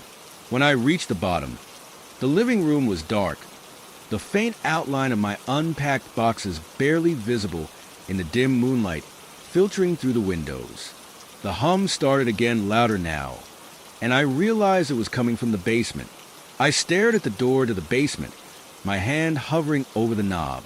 The sound was so strange, so unnatural, that every instinct in my body screamed at me to turn back. But I couldn't. I had to know. I opened the door. The basement door creaked as it opened, the sound so sharp it seemed to echo through the entire house. A rush of cold air hit me, sending goosebumps up my arms. The humming noise was louder now, almost rhythmic, like something or someone was breathing. I hesitated on the threshold. The basement stairs were steep, their edges worn smooth with age. The darkness below seemed to swallow up the light from the hallway, and the smell was unmistakable, damp and musty, like mold and old wood. The humming was louder now, vibrating through the floorboards beneath my feet. It wasn't just a sound, it felt like it was pulling at my chest, a constant thrum that made my heart race in sync with it. I couldn't see anything, but the air felt wrong, heavier, almost suffocating. I didn't want to go down there, but something, curiosity or dread, I couldn't tell which, kept me frozen at the top of the stairs. I had to know what was making that sound. Taking a deep breath, I forced my legs to move. My footsteps were shaky, and every creak of the old stairs beneath me made my skin crawl. The lower I went, the colder it became, until I could see my breath forming little puffs in the air. At the bottom of the stairs, the basement stretched out before me, a cavern of shadows and clutter, boxes stacked in corners, broken furniture covered in dust, and old, rusted tools scattered across the floor. The humming was coming from deeper within the room, but it was hard to pinpoint exactly where. I stepped forward, my heart pounding so hard I could feel it in my throat. The flashlight in my hand flickered, casting long, jagged shadows across the walls. And then, just as I reached the center of the room, the humming stopped. The silence was deafening. I stood still, listening for any movement, any clue as to what had been making that noise. The air was so cold now that it felt like it was seeping into my bones. My breath came out in slow, foggy bursts, each one like a ghostly reminder that I wasn't alone down here. I turned in a circle, trying to find anything unusual. That's when my gaze fell on something in the far corner of the basement. A large, old chest. The chest was covered in dust and cobwebs, but there was something about it that made my pulse quicken. It was sitting at an odd angle, as if it had been moved recently. My heart skipped a beat. I didn't know why, but I felt drawn to it, compelled almost. I took a step toward it, and that's when I noticed the strange markings on the floor around it. Faint, almost imperceptible symbols, etched into the wood like they'd been burned into the surface. I bent down to get a closer look, and as I did, the flashlight flickered again. This time, it went out completely. My breath hitched in my throat. In the sudden darkness, I heard something, a soft scraping noise, like fingernails dragging across the floor. It came from behind me. I whipped around, my heart racing. The basement was empty, just old junk and shadows. But something wasn't right.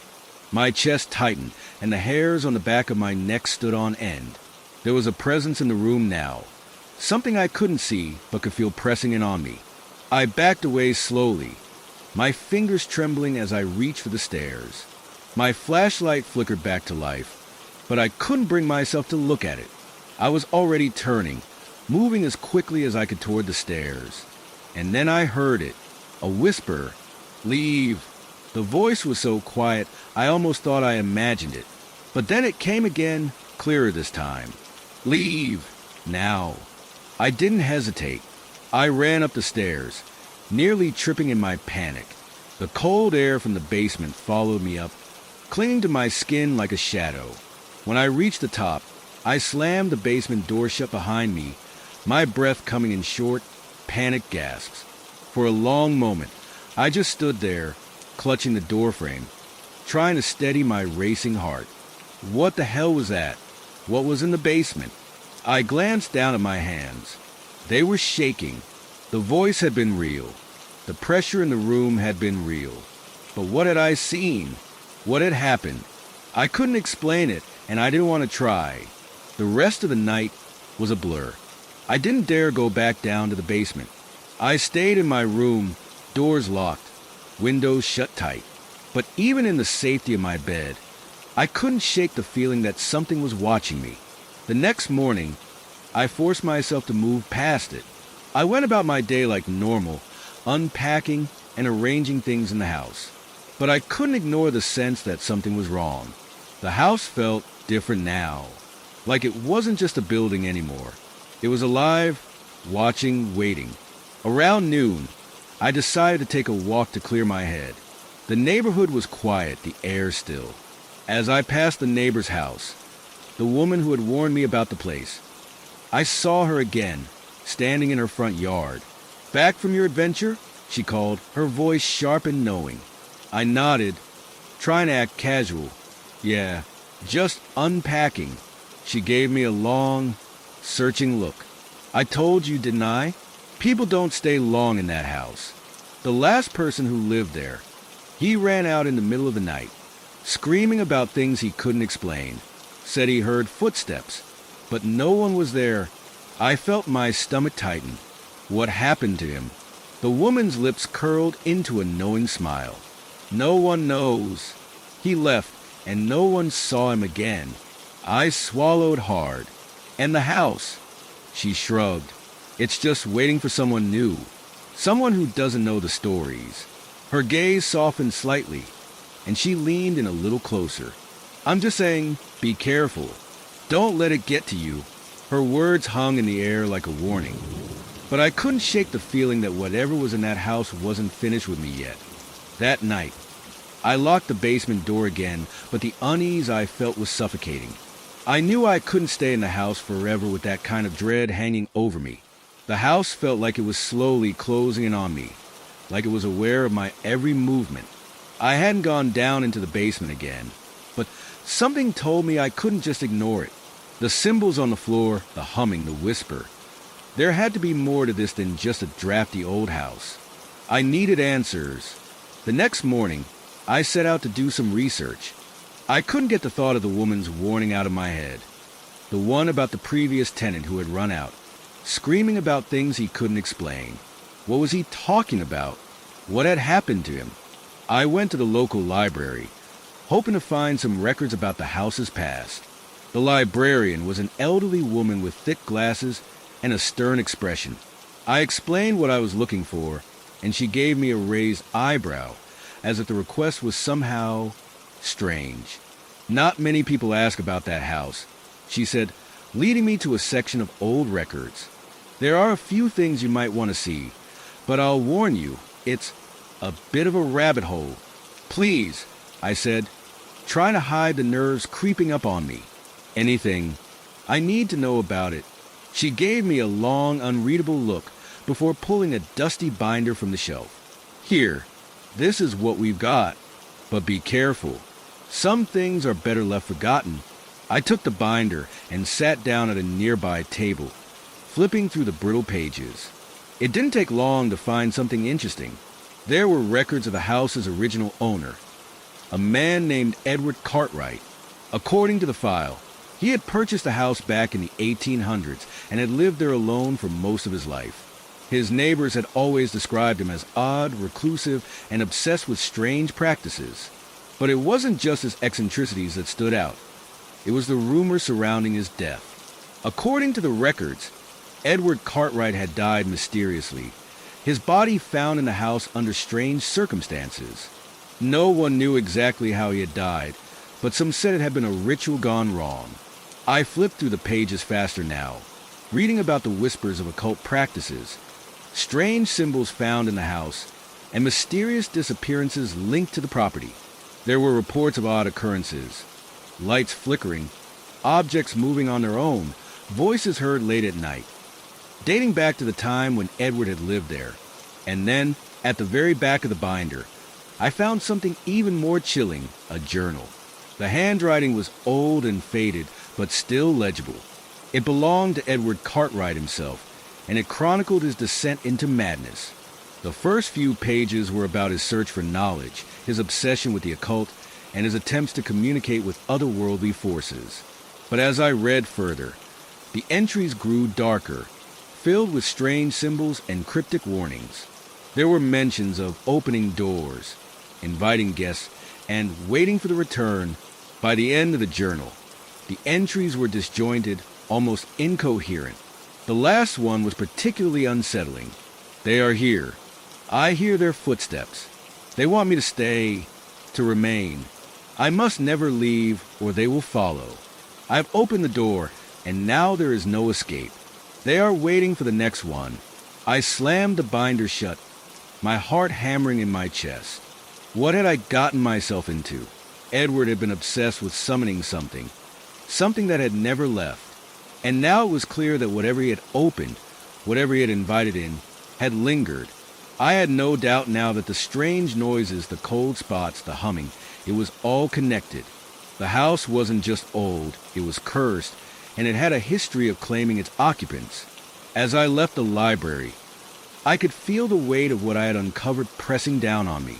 The sun was starting to set, casting a blood-red glow over the streets. It was getting late, but I couldn't go back to that house yet. Not after what I had learned. I walked through the neighborhood in a daze, trying to wrap my head around everything. And that's when I saw him, the man who had lived in the house before me.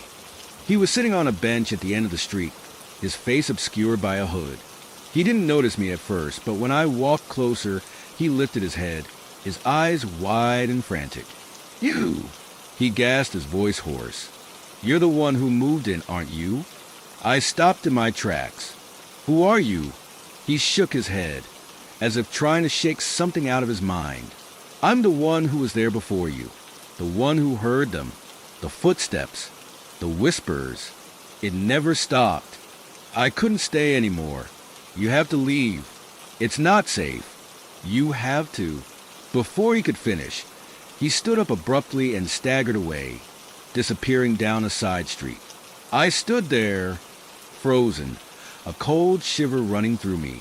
He had sounded just like the woman, the one who had warned me. They both seemed to know something I didn't, something I wasn't supposed to understand. The truth was, I had already known it, but hearing it from someone who had been there, who had lived through it, made it real in a way I couldn't ignore. The house was cursed, and whatever had been awakened by Edward Cartwright was still there, waiting for the next person to take his place. And that person was me. I couldn't shake the feeling that the house was watching me. Every creak of the floorboards, every gust of wind rattling the windows. It all felt intentional, like the house itself was alive, breathing and waiting for something.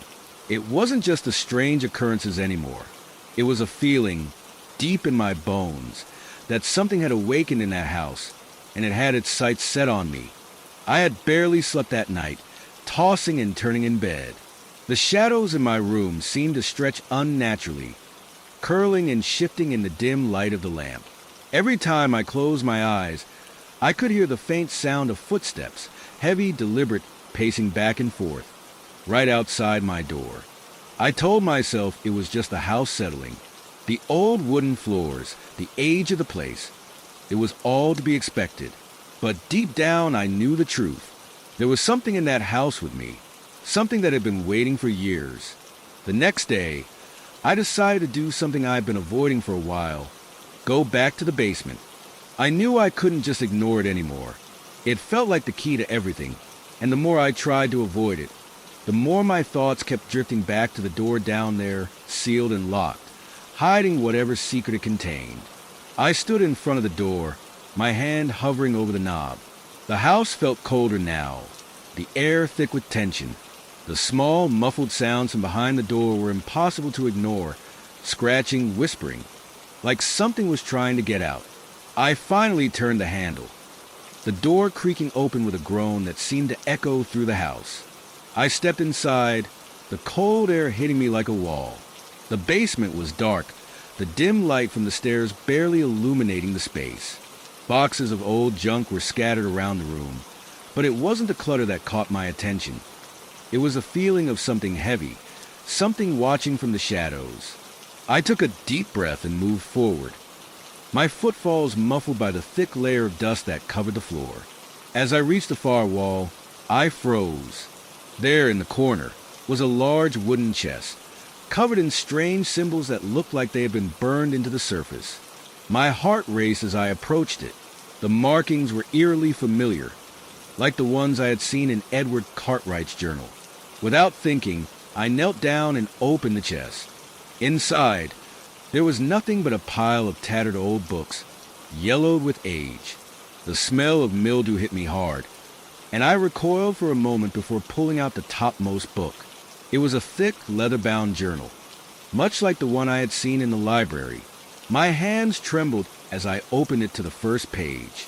The handwriting was the same, Edward Cartwright's. My eyes skimmed the words, but they weren't much different from what I had read before. Talks of rituals, symbols, and the pursuit of knowledge. But as I flipped further, something caught my eye, an entry that sent chills down my spine. The door has been opened. I hear them now. Their whispers are constant, and they demand more. They are not satisfied with what I have offered them. They will come for me, and when they do, I will be ready. I will leave the door open. I will give them what they desire. My heart pounded in my chest as I read those words. The door he had opened, the one he'd willingly left ajar, had allowed something to cross over. Something that hadn't left. Something that was still here. The next entry was more disturbing. They come at night. Their footsteps, their cold touch on my skin. I can hear them breathing just outside the door. But it is not just the door I have opened. It is me. I am the key. And if I leave, they will follow. I cannot escape. I slammed the journal shut, my pulse racing. I could hear the footsteps again, louder this time, as if something was moving just behind me. The air grew heavier, colder, and I could feel a presence in the room. I wasn't alone.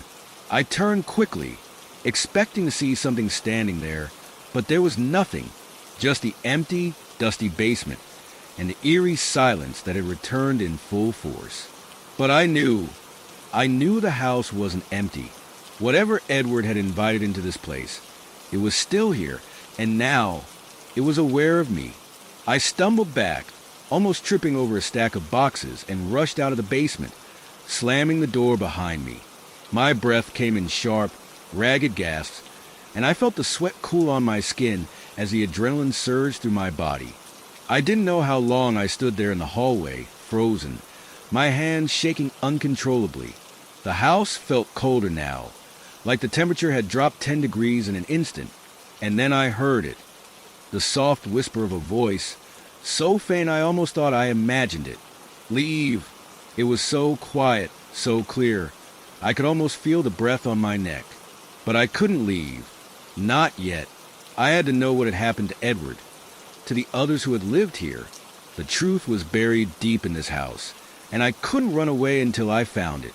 But as I looked down at the basement door, now firmly locked again, I couldn't shake the feeling that I was playing a dangerous game, one that I might not be able to win. I went back to the journal, flipping through its pages faster now, desperate for answers. And that's when I found it. The last entry, written in a hurried, almost frantic scrawl. They are coming for me tonight.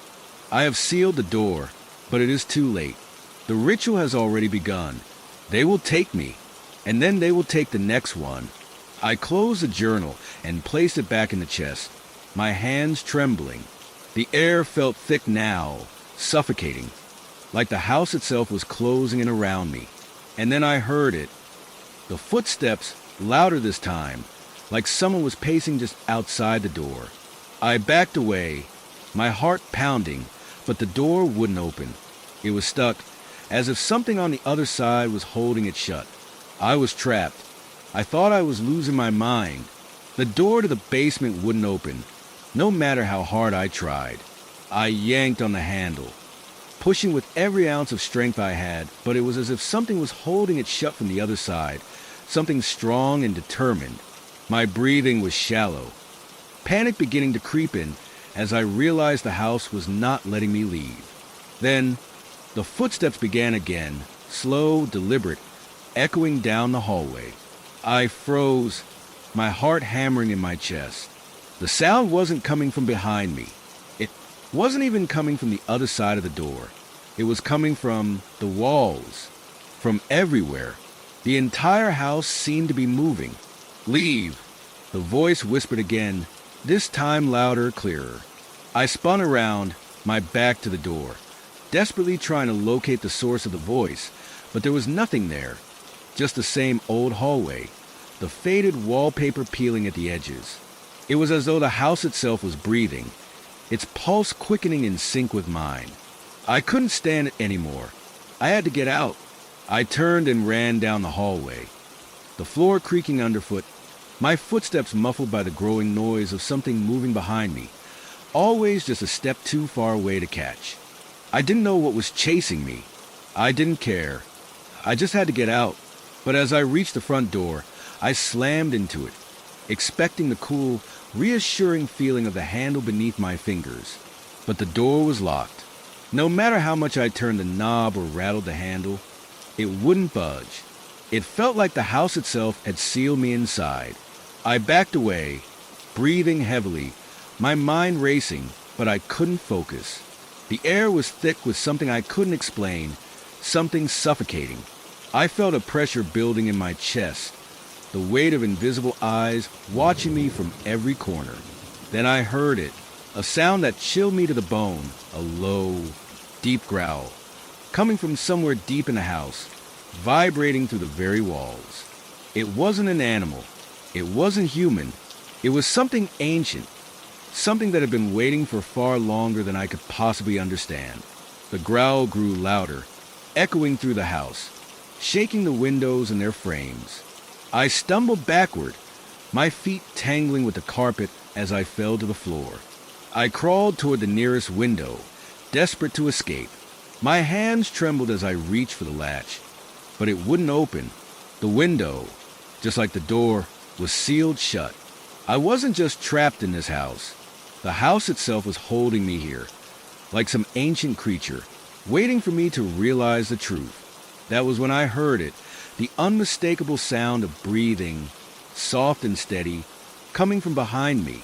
I turned slowly, my heart in my throat, and there it was, standing in the doorway, its face obscured by shadows, was a figure. At first, I thought it was just a trick of the light, my mind playing cruel games with me, but then it moved, slowly, deliberately. Its footsteps echoed through the hallway, each one a steady thud against the floor. I couldn't see its face, but I could feel its eyes on me, piercing into my very soul. It was as though it knew me, knew everything about me, my fears, my doubts, my every weakness. The air grew colder. The walls seemed to close in around me. I couldn't breathe. And then, as if in slow motion, the figure stepped forward. I could hear its breathing now, low and guttural, like it was savoring the moment. The smell was the first thing that hit me, an overwhelming stench of decay, like something long dead. The figure's hands were long, spindly, its nails sharp and yellowed. Its fingers twitched in the dim light, as if beckoning me closer. I wanted to scream, to run, but I couldn't move. I was paralyzed, unable to break free from its grip, even though it hadn't touched me yet. I could feel the weight of its presence in the room, pushing down on me, suffocating me. My heart was pounding so loudly in my chest that I thought it would burst. "Leave," the voice whispered again, but it wasn't the same voice. It was deeper, more menacing now, and it came from the figure's mouth. Its lips barely moved, but the words were unmistakable. The house had spoken through it. The house had become the thing in front of me. I finally managed to push myself up, scrambling to my feet. I ran again, this time not toward the door, but toward the basement door. Maybe, just maybe, there was something down there that could explain all of this, some way to stop whatever it was that had been unleashed in this house. I grabbed the handle, almost desperate, and this time it opened. I bolted down the stairs into the dark, the familiar smell of mildew and dust hitting me like a punch to the gut. I didn't look back. I couldn't. The house was closing in around me, the walls pushing, the footsteps echoing louder and louder. I had to find the answers, and I had to do it fast. The basement was darker than I remembered. The air was thick, damp with the smell of rot, and the shadows seemed to shift, stretching long across the floor as though they were alive. The faint sound of dripping water echoed from somewhere far off, and I could feel the chill creep up my spine, every inch of me on edge. I had to act fast. I didn't know how much longer I could stand being in this house, let alone how much longer I could stay sane. The figure had been so close, its presence so real, that I still felt it pressing down on me even as I descended into the basement. The footsteps, the growling. They were still there, haunting me like a constant echo in my mind. The dim light from the bulb overhead flickered, casting jagged shadows across the walls. I could feel my pulse pounding in my ears, each beat louder than the last. There was something down here, something worse than the figure upstairs. I didn't know what it was, but I was certain it was connected to the house's history. I moved cautiously through the basement, avoiding the piles of old furniture and boxes. The journal was still fresh in my mind, the words etched into my thoughts. Edward Cartwright had sealed the door. but it was clear from his final entries that the curse hadn't been contained. Whatever was inside had been unleashed, and it wanted more. I approached the far corner where the chest had been hidden. It stood there, waiting, as if expecting me. The strange symbols burned into its surface still glowed faintly in the dim light, like a warning. I swallowed hard, my fingers trembling as I reached for the lid. I opened it slowly, my heart racing as the smell of old paper and decay flooded my senses. The journal was still there, but this time there were other objects. A set of old keys, a rusty dagger, and something wrapped in a tattered cloth. I ignored the keys and dagger for now, my eyes drawn to the cloth. I reached for it carefully, unwrapping it to reveal a small, ancient-looking book. It was bound in worn, cracked leather, and it felt unervingly heavy in my hands. The pages inside were yellowed with age, the ink faded and smudged in places. But there was no mistaking what it was. Another journal, another record of Edward's descent into madness. I began to read, and as I did, the words sent a chill through me. The ritual is complete. The door is open, and now they know me. They know what I have done. I can feel them, their cold breath on my skin, their fingers pressing against my mind. They are coming, and they will take me. But I have made a deal. I will leave them a gift. A soul, pure and willing, will open the door again, and then the cycle will begin anew. The words were too much to take in. I couldn't breathe as I processed them.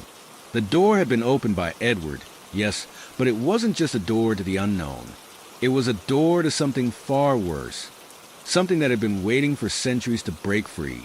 And the ritual, the one that had started all of this, it wasn't just about letting them in. It was about feeding them. And now, they were hungry again. A sudden crash from upstairs snapped me out of my daze. I jumped, my heart leaping into my throat. The footsteps, louder now, closer, followed immediately after. They weren't coming from above. They were coming from behind me, from the far corner of the basement. I whirled around, my breath catching in my throat. Nothing, there was nothing there. Just the shadows, deep and uninviting, stretching across the floor like dark tendrils. But I could hear it, soft breathing, almost imperceptible, like someone was just standing behind me, waiting. I couldn't see it, but I could feel it, the pressure mounting, suffocating me with every second that passed. I needed to leave. I needed to get out of the basement, out of this house, but my legs wouldn't move. My body was frozen, caught in the grip of something I couldn't understand, something that didn't want me to leave. And then the whispering began. It wasn't just one voice. It was dozens, hundreds, all murmuring in a language I couldn't understand. The words, though unintelligible, felt ancient, like they had been spoken before time even began. I stumbled back, my feet slipping on the dusty floor, my head spinning. I turned to the stairs, but the moment I did, I heard the sound of movement, fast, shuffling footsteps, as though something was crawling toward me from the darkness. I didn't hesitate. I ran, my breath ragged, my legs burning with each step as I scrambled up the stairs.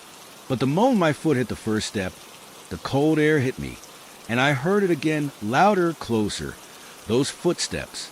I glanced over my shoulder and saw it, the figure, standing at the bottom of the stairs, its eyes, wide and glowing with an eerie light, locked onto mine. And for a split second, I thought I saw a smile, a grin that stretched impossibly wide, its teeth sharp and yellowed, as if it had been waiting for this moment for a long, long time. I didn't know if it was real, if any of it was real, but the terror I felt in that moment was undeniable. I ran faster, my heart pounding as I reached the top of the stairs, but the door to the basement wouldn't open. It was locked. I slammed into it, desperately trying to force it open, but the latch wouldn't budge. I could hear the growling now, deep and guttural, echoing through the walls, as though the house itself was alive, hungry and angry, unwilling to let me go. I turned and ran down the hall, not knowing where I was going, just needing to escape, needing to find some way out. The whispers grew louder, closer. And then, just as I reached the front door, I stopped. There, standing at the door, was a figure again, this time blocking the way. I couldn't escape. It wasn't just the house that was after me now.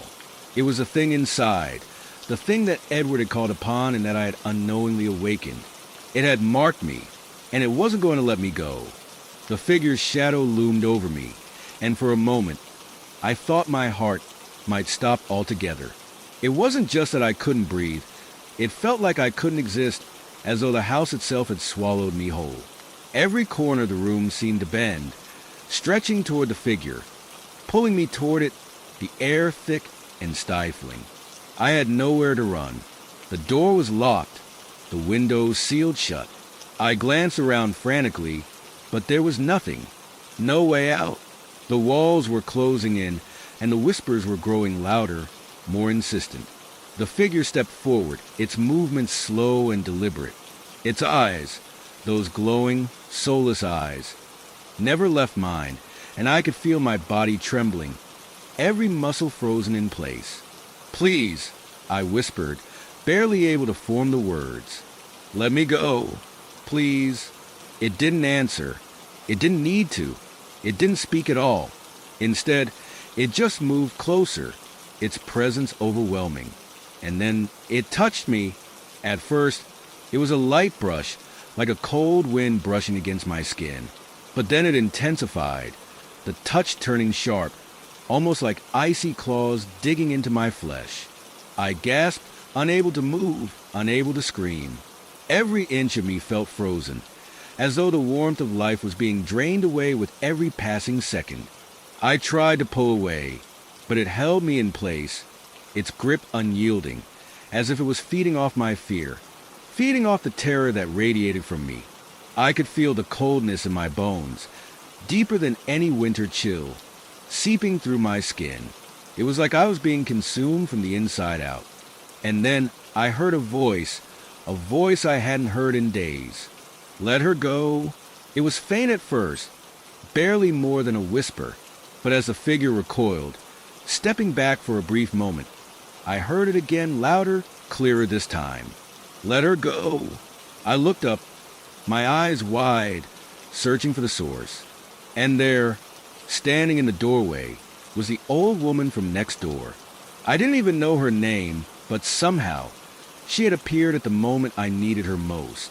She was dressed in a simple white dress, her long silver hair flowing down her back like a ghost. Her eyes were hard and steady, her voice firm as she spoke again. "Release her, you evil thing." The figure paused, as if considering her words. I could feel the air shift, a tension building between them. The house itself seemed to be holding its breath. I didn't know if this woman could help me. I didn't know if she was just another figment of my imagination, or if she was truly here to save me. But the fear inside me, growing, suffocating, began to subside just a little. There was a sliver of hope now, a fragile thread that kept me anchored to reality. And then, just as suddenly as it had begun, the figure stepped back, retreating into the shadows. The room grew colder, but the oppressive weight that had been hanging over me lifted, just enough for me to breathe again. The old woman didn't move. She stood there, her gaze locked on the empty space where the figure had been, as though daring it to return. I took a trembling step forward, my legs unsteady beneath me. Who are you?" She didn't respond immediately. Instead, her eyes softened as she finally looked at me, her gaze filled with something I couldn't quite understand. I knew someone would come. Eventually, someone would come? I repeated, confusion clouding my thoughts. "What's happening here? What was that thing?" She sighed, a heavy, exhausted sound that seemed to carry the weight of years, maybe centuries. "That thing is what happens when evil is left to fester. This house." She trailed off, shaking her head, as if she couldn't bear to speak the words aloud. "It was cursed long ago, long before Edward Cartwright came here." "Curse?" I whispered. "By who? What happened?" She looked down at the floor, and for a moment, I thought she might leave me without another word. But then, she spoke again, her voice low and distant, as if recalling something long buried. Edward Cartwright wasn't the first to open the door. He was the one who thought he could control it. Make a deal, if you will. But the curse, it has a mind of its own. And once it started, there's no stopping it. I took a step toward her. What door? What curse? The door that led to this. She gestured around the room, as if the very walls were alive with the weight of it. It was never meant to be opened, but those like Edward, those obsessed with power, with control, think they can outwit it. But they never do. They can't. I swallowed hard, my mind racing. So, what happens now? She gave me a long, hard look. It depends on you, whether you choose to stay or leave. But if you leave, she trailed off, her eyes flicking to the stairs, where the dark shadow of the figure seemed to stir once again. The house doesn't like to be abandoned, and neither does it like to be challenged. I felt a chill settle over me, a deep, gnawing sense of dread. I didn't know if I could leave, if I could ever truly leave. But in that moment, I knew one thing for sure. I couldn't stay. I turned toward the door, but as I did, I heard the unmistakable sound of footsteps again, slow and deliberate. The whispering began, too, faint at first, but growing louder by the second. The house was alive, and it was hungry. The woman moved to block the door, her face hardening. It's not safe to leave. Not yet. Not until you understand. But I didn't care anymore. I had to get out. The house seemed to sigh, as if it had heard me, as if it knew what I was thinking. The walls groaned, the floorboards creaked, and the darkness seemed to deepen, swallowing the room whole. But the footsteps, those footsteps, heavy, deliberate, coming closer, they were coming for me. I turned to the woman, but her eyes were filled with something that made me pause. It wasn't fear, not exactly, more like resignation, a knowingness, as if she had seen this all before. You can't escape it, she said, her voice so quiet it barely reached me. None of us can. I shook my head, desperation bubbling up inside me. I'm not staying here. Not after what I've seen. I don't care what you think. I need to get out of this house. I made a move toward the door, but she stepped in front of me, her frail form blocking my exit. Don't you understand? She asked, her voice rising, panic creeping into her tone. You're not the first to want to leave, but it doesn't work that way. This house doesn't let you go once it's claimed you. Then what do you want me to do? Just stay here and wait for it to kill me? I demanded. My voice was rising now, the panic starting to claw its way up my throat. She was silent for a moment. Then, finally, her expression softened, just for a moment. I didn't want to be the one to tell you, but I guess I have no choice. I clenched my fists, trying to steady my breathing, to hold on to whatever shred of sanity I had left. Tell me what? She stepped aside, her frail hand gesturing to the stairs, the ones that led down into the darkness where I knew something waited for me. You need to go into the basement, she said, her voice trembling. That's where it all started, where the curse began. My stomach dropped. The basement? Are you insane? That's where it is. The thing that's been chasing me. The thing that... It's not the thing that's chasing you, she interrupted, her eyes wide with urgency. It's not the thing you should be afraid of. It's what's in the basement, what was sealed down there, what's been calling to you. I could feel the color draining from my face. Every inch of me wanted to run, to ignore her, to break down the door and just get out of the house. But something in her eyes, it made me hesitate. Something in her eyes told me that she wasn't lying. What's down there? I whispered, barely able to force the words past the tightness in my throat. She didn't speak at first, and for a moment, I thought she might refuse to tell me. But then her voice came, low and filled with an emotion I couldn't place. The truth. The footsteps behind me grew louder, echoing down the hall. My heart pounded in my chest. I had no choice. If I didn't go, it would come for me. If I didn't face it now, I would never be free. I took a shaky breath and turned toward the basement door. It stood at the end of the hall, its dark, wooden surface seeming to absorb the faint light from the hallway. There was a cold draft creeping up from beneath the door, sending a chill through me. I reached for the handle, my hand trembling, and turned it. The door creaked open, revealing a set of narrow, steep stairs leading down into the black void below. The air was thick, almost suffocating, with the smell of damp earth and something else, something metallic. I looked back at the woman. "You're not coming." She shook her head slowly. "I can't. This is your path now. You need to understand. You need to see it for yourself." With that, I stepped forward, my heart racing as I descended into the basement, each step a promise of something far worse than anything I'd imagined. The temperature dropped as I reached the bottom of the stairs, the chill sinking deep into my bones. The basement was massive, larger than I had expected, the shadows swallowing any light I managed to cast. I reached for the flashlight in my pocket and flicked it on, the beam cutting through the darkness, revealing rows of old crates, cobwebs hanging from the rafters, and a strange, eerie feeling that seemed to cling to the very air. But what caught my eye was a far corner.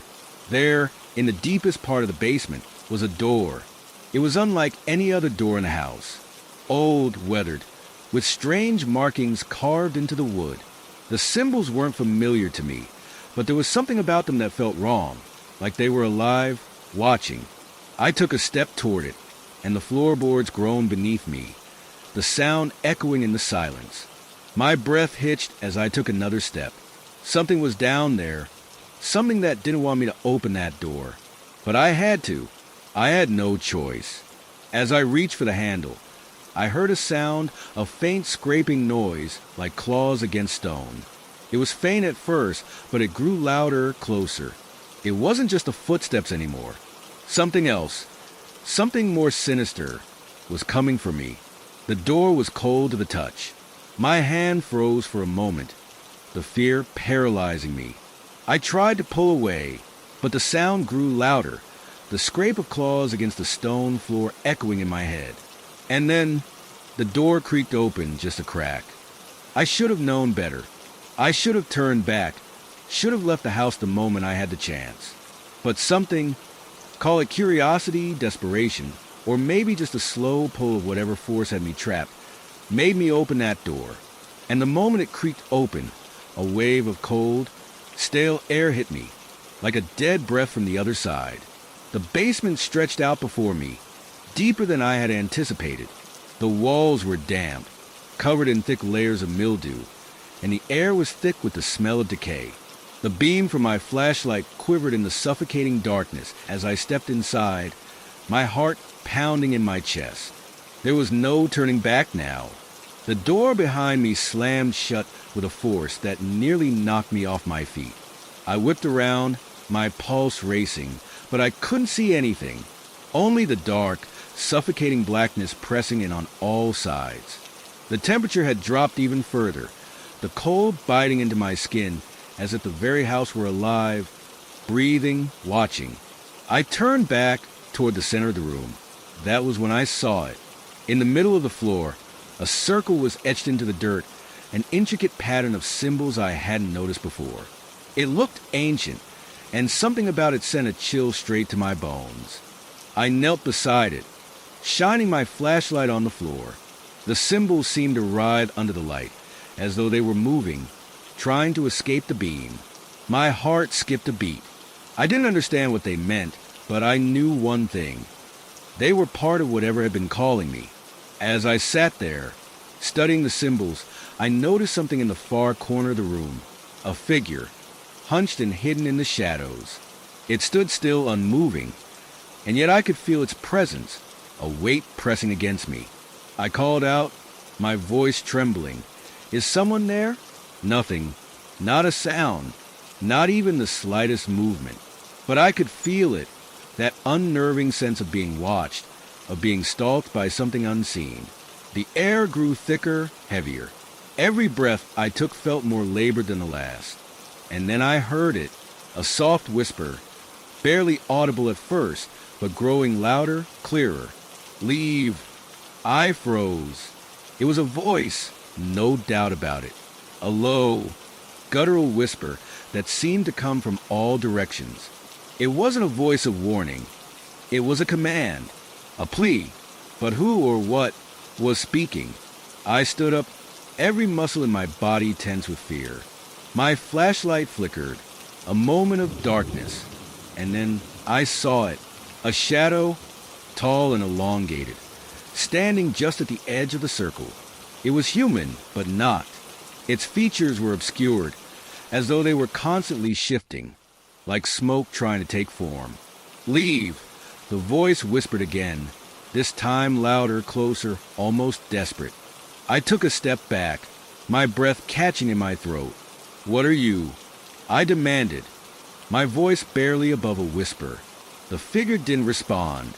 It just stood there unmoving. But the longer I stared, the more I realized its eyes, they were glowing faintly, like two coals smoldering in the dark. And then I saw it, the thing that made my blood run cold. It wasn't a figure at all. It was the darkness itself, a mass of shadows twisting and contorting, trying to take form, to become something recognizable. But the longer I looked at it, the more I could see that it wasn't meant to be seen. The whispers grew louder now, overlapping each other, a chorus of voices, all speaking at once. Leave. Go back. Don't stay. But it was too late. The door I had come through slammed shut behind me again, and I knew with every fiber of my being, that there was no escaping this. Not anymore. Not unless I did what it wanted. The circle on the floor glowed faintly, pulsing with a strange, unnatural light. I stepped closer, unable to look away. It was as though the circle was drawing me in, like a trap, like something ancient and hungry had set its sights on me. And then I saw it, a figure, lying in the center of the circle. At first, I thought it was just a shadow, just another trick of the light. But no, it was real. A body. The body was old, withered, its face contorted in a permanent scream.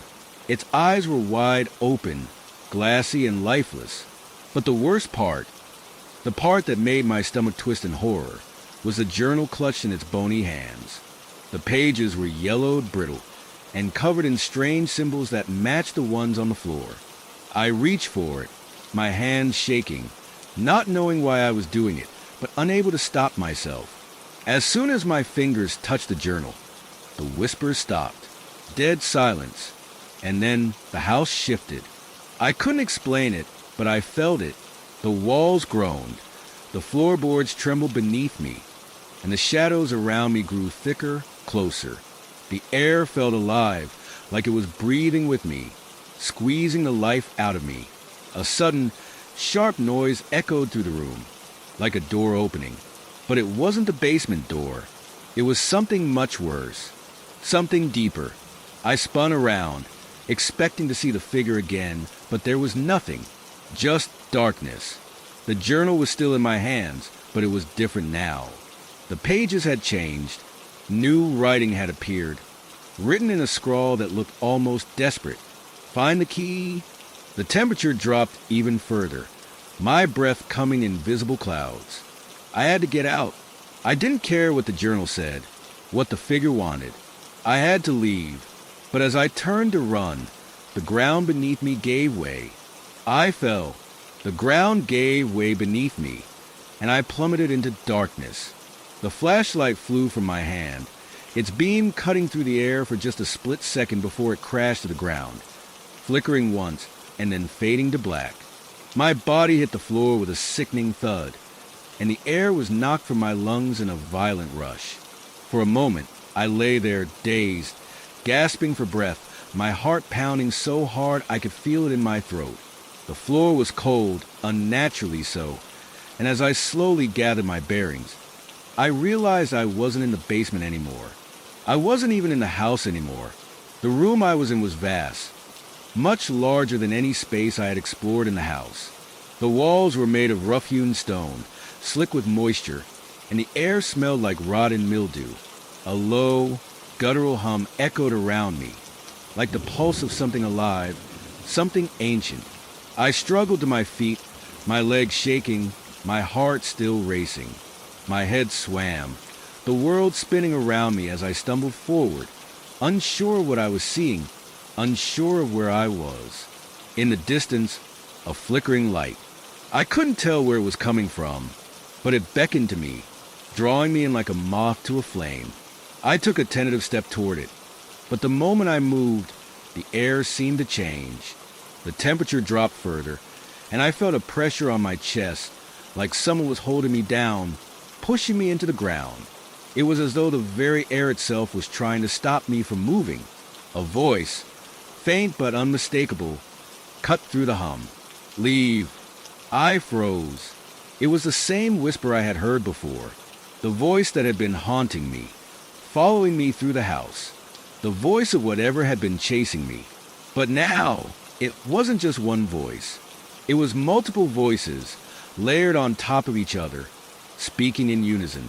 Leave or suffer. I wanted to scream, wanted to run, but I couldn't move. My feet were glued to the floor, my body paralyzed by a fear I couldn't even begin to comprehend. The light in the distance flickered again, and this time I knew I had no choice but to follow it. There was nothing else to do. I didn't even know if I had any way of going back, of escaping this place. I moved toward the light, dragging my feet as if the weight of the house was still pressing down on me, holding me captive. As I got closer, I saw what it was. A door. Not just any door, though. This one was different, ancient, covered in carvings that I couldn't read but felt drawn to. The wood was twisted, almost as though it were alive.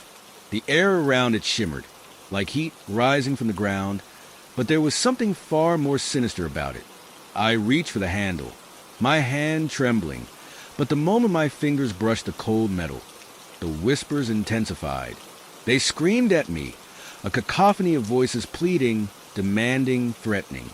Do not open it. The warning came too late. I twisted the handle and pushed the door open. What lay beyond wasn't a room. It wasn't even a space. It was a void, an endless chasm of swirling blackness, an abyss that seemed to stretch into eternity. The moment I stepped through, I felt the ground disappear beneath my feet, and I was falling again, falling deeper and deeper as the air around me grew thick with the sound of voices. The whispers became clearer, louder. I could hear them now, each one distinct, each one filled with a different emotion: fear, sorrow, anger, desperation. And then I saw it, a shape in the distance. It was massive, a swirling mass of darkness that seemed to pulse with life. It was like nothing I had ever seen before, and unnatural. Riding form that stretched endlessly, as if it was both everywhere and nowhere at the same time. It was calling me.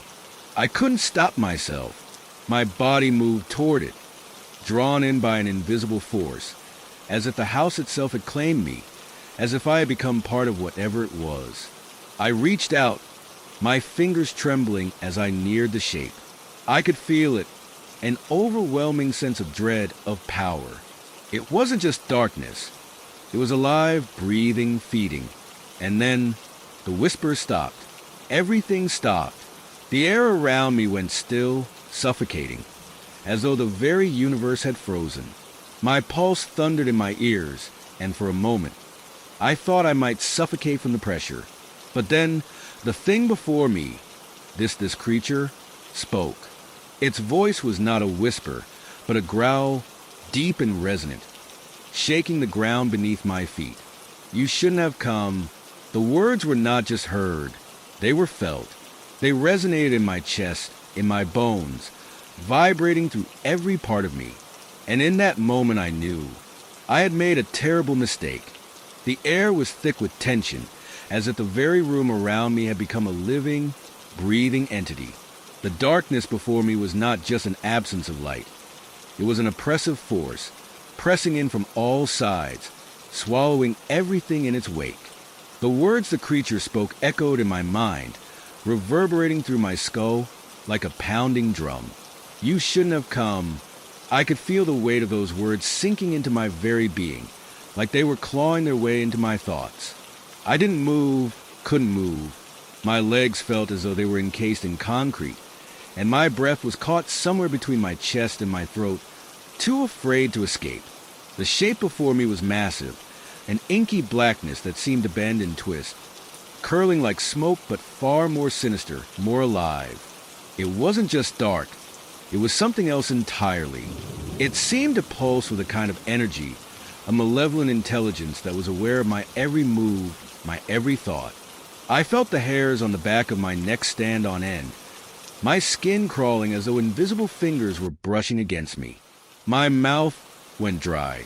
The creature was studying me, its presence invasive, like it was inspecting every corner of my soul, every hidden fear I had ever buried. I couldn't tear my eyes away from it. I didn't want to, even though every instinct screamed at me to run, to escape, to do anything but stand there and wait for whatever horror was about to unfold. Then, slowly, the shape began to shift. It didn't move like anything I had ever seen before. It was more like it was undulating, expanding and contracting, as if it were made of liquid shadow, a thing that didn't obey the laws of nature or reason. And within it, within that swirling darkness, something else appeared. Eyes, hundreds of them, thousands. They were glowing faintly, each one a sickly yellow, like the glow of decaying embers. They blinked one by one, in eerie synchrony, all of them focusing on me. The intensity of their gaze was unbearable, as though each pair of eyes was piercing through my very soul, reading every secret I had ever kept, every sin I had buried deep inside. I wanted to scream. I wanted to run, to escape, to do anything but stand there, exposed, vulnerable. But my body was frozen, paralyzed by a terror that was so deep, so primal. I couldn't even comprehend it. Then the voice came again. "Do you know what this place is?" It rumbled, the sound not just in my ears, but in my mind, in my bones. "Do you understand what you walked into? What you've awoken?" I shook my head, barely able to manage the motion. I wanted to say something, anything, but no words came. My throat was too tight, the air too thick. I could feel the weight of whatever this was pressing down on me, making it harder and harder to breathe, to think, to exist. The creature let out a low, rumbling laugh, the sound reverberating in the darkness around me. "You don't know, do you?" it said, its voice dripping with something between amusement and malice. "You don't know what you've disturbed." And then I saw it, a flash of light, a brief, flickering moment in the blackness. At first, I thought it was just my mind playing tricks on me, but then the light grew stronger, more defined. Shapes began to form within it, swirling, shifting, becoming clearer. Images. I saw the house, my house, but it was different somehow. It was older, cruder. The walls were stained with age, the floors covered in dirt, the air heavy with the stench of decay. There were figures in the house, shadowy, indistinct, but I could feel their presence. I could sense them, their eyes watching me. And then I saw her, the woman, the one who had built this house, the one whose obsession with the occult had twisted this place into something far darker than it was ever meant to be. I could see her face now, etched in the glowing light. She was gaunt, her skin drawn tight over her bones, her eyes wide with madness.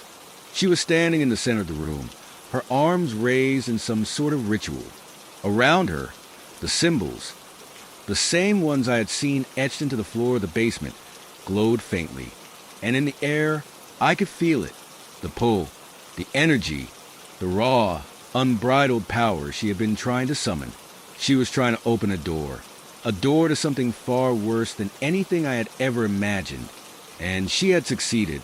The ground beneath her cracked, the walls trembled, and the air began to twist, distorting around her like a vortex. She had unlocked something, some ancient evil, some force from beyond the veil of reality itself. something that should never have been allowed to enter this world. I saw the moment when she realized her mistake, when the thing, whatever it was, stepped through the door she had opened. The look on her face was one of pure horror, pure realization. But it was too late. The creature, no, the thing, was already here. It was inside the house, inside the walls, inside the very air. It had crossed over, and there was no going back. And then, as quickly as it had come, the vision disappeared, leaving me standing alone in the darkness again, gasping for air, my chest tight with fear. I could feel it now, the presence of the thing that had entered the house, the thing that had followed me here, the thing that had been watching me, waiting. It was still here. It was all around me, in the very air I breathed. I could hear its voice again, louder now, more insistent. Leave. The words echoed in my head, louder now, like a thunderclap reverberating in the hollow of my mind. Leave. I had no doubt that the thing, whatever it was aware of my every thought, my every fear. It was here with me, and it wanted me gone. But how could I leave? How could I escape something that had already seeped into the very walls of this place? The house had become more than just a structure to me. It had become a living nightmare, a maze of shadows and unseen forces. Every creak of the floor, every gust of wind that rattled the windows, seemed to mock me, to remind me that there was nowhere to run, nowhere to hide. I stumbled backward, my feet dragging as I moved toward the door, toward the safety of the outside world. But the closer I got to the door, the heavier the air became, pressing down on me with an unrelenting force. My heart pounded in my chest, my breath coming in short gasps. And then, just as my hand reached the doorknob, I heard it, the sound of footsteps, slow, measured, heavy. I froze, my hand still gripping the cold metal of the door. The footsteps were coming closer, closer still. I could hear them, feel them vibrating in the floor beneath me, as though they were moving right beneath my feet. I spun around, but there was nothing there. Nothing but the dark, oppressive silence. It's all in your head, I told myself. Asterisk, you're just hearing things. It's the fear. You need to leave. Now, asterisk. But as I took a step forward, I heard it again. A slow, deliberate step. Another, and another. It was coming closer. My eyes darted around the room, desperate for something, anything, to explain the noise. But there was nothing. Nothing except the oppressive blackness that filled the house, the suffocating silence that clung to the walls. Then, from the corner of my eye, I saw it. A shadow. It was fleeting, just a blur in the dim light. But it was enough to make my blood run cold. It wasn't the kind of shadow that moved naturally.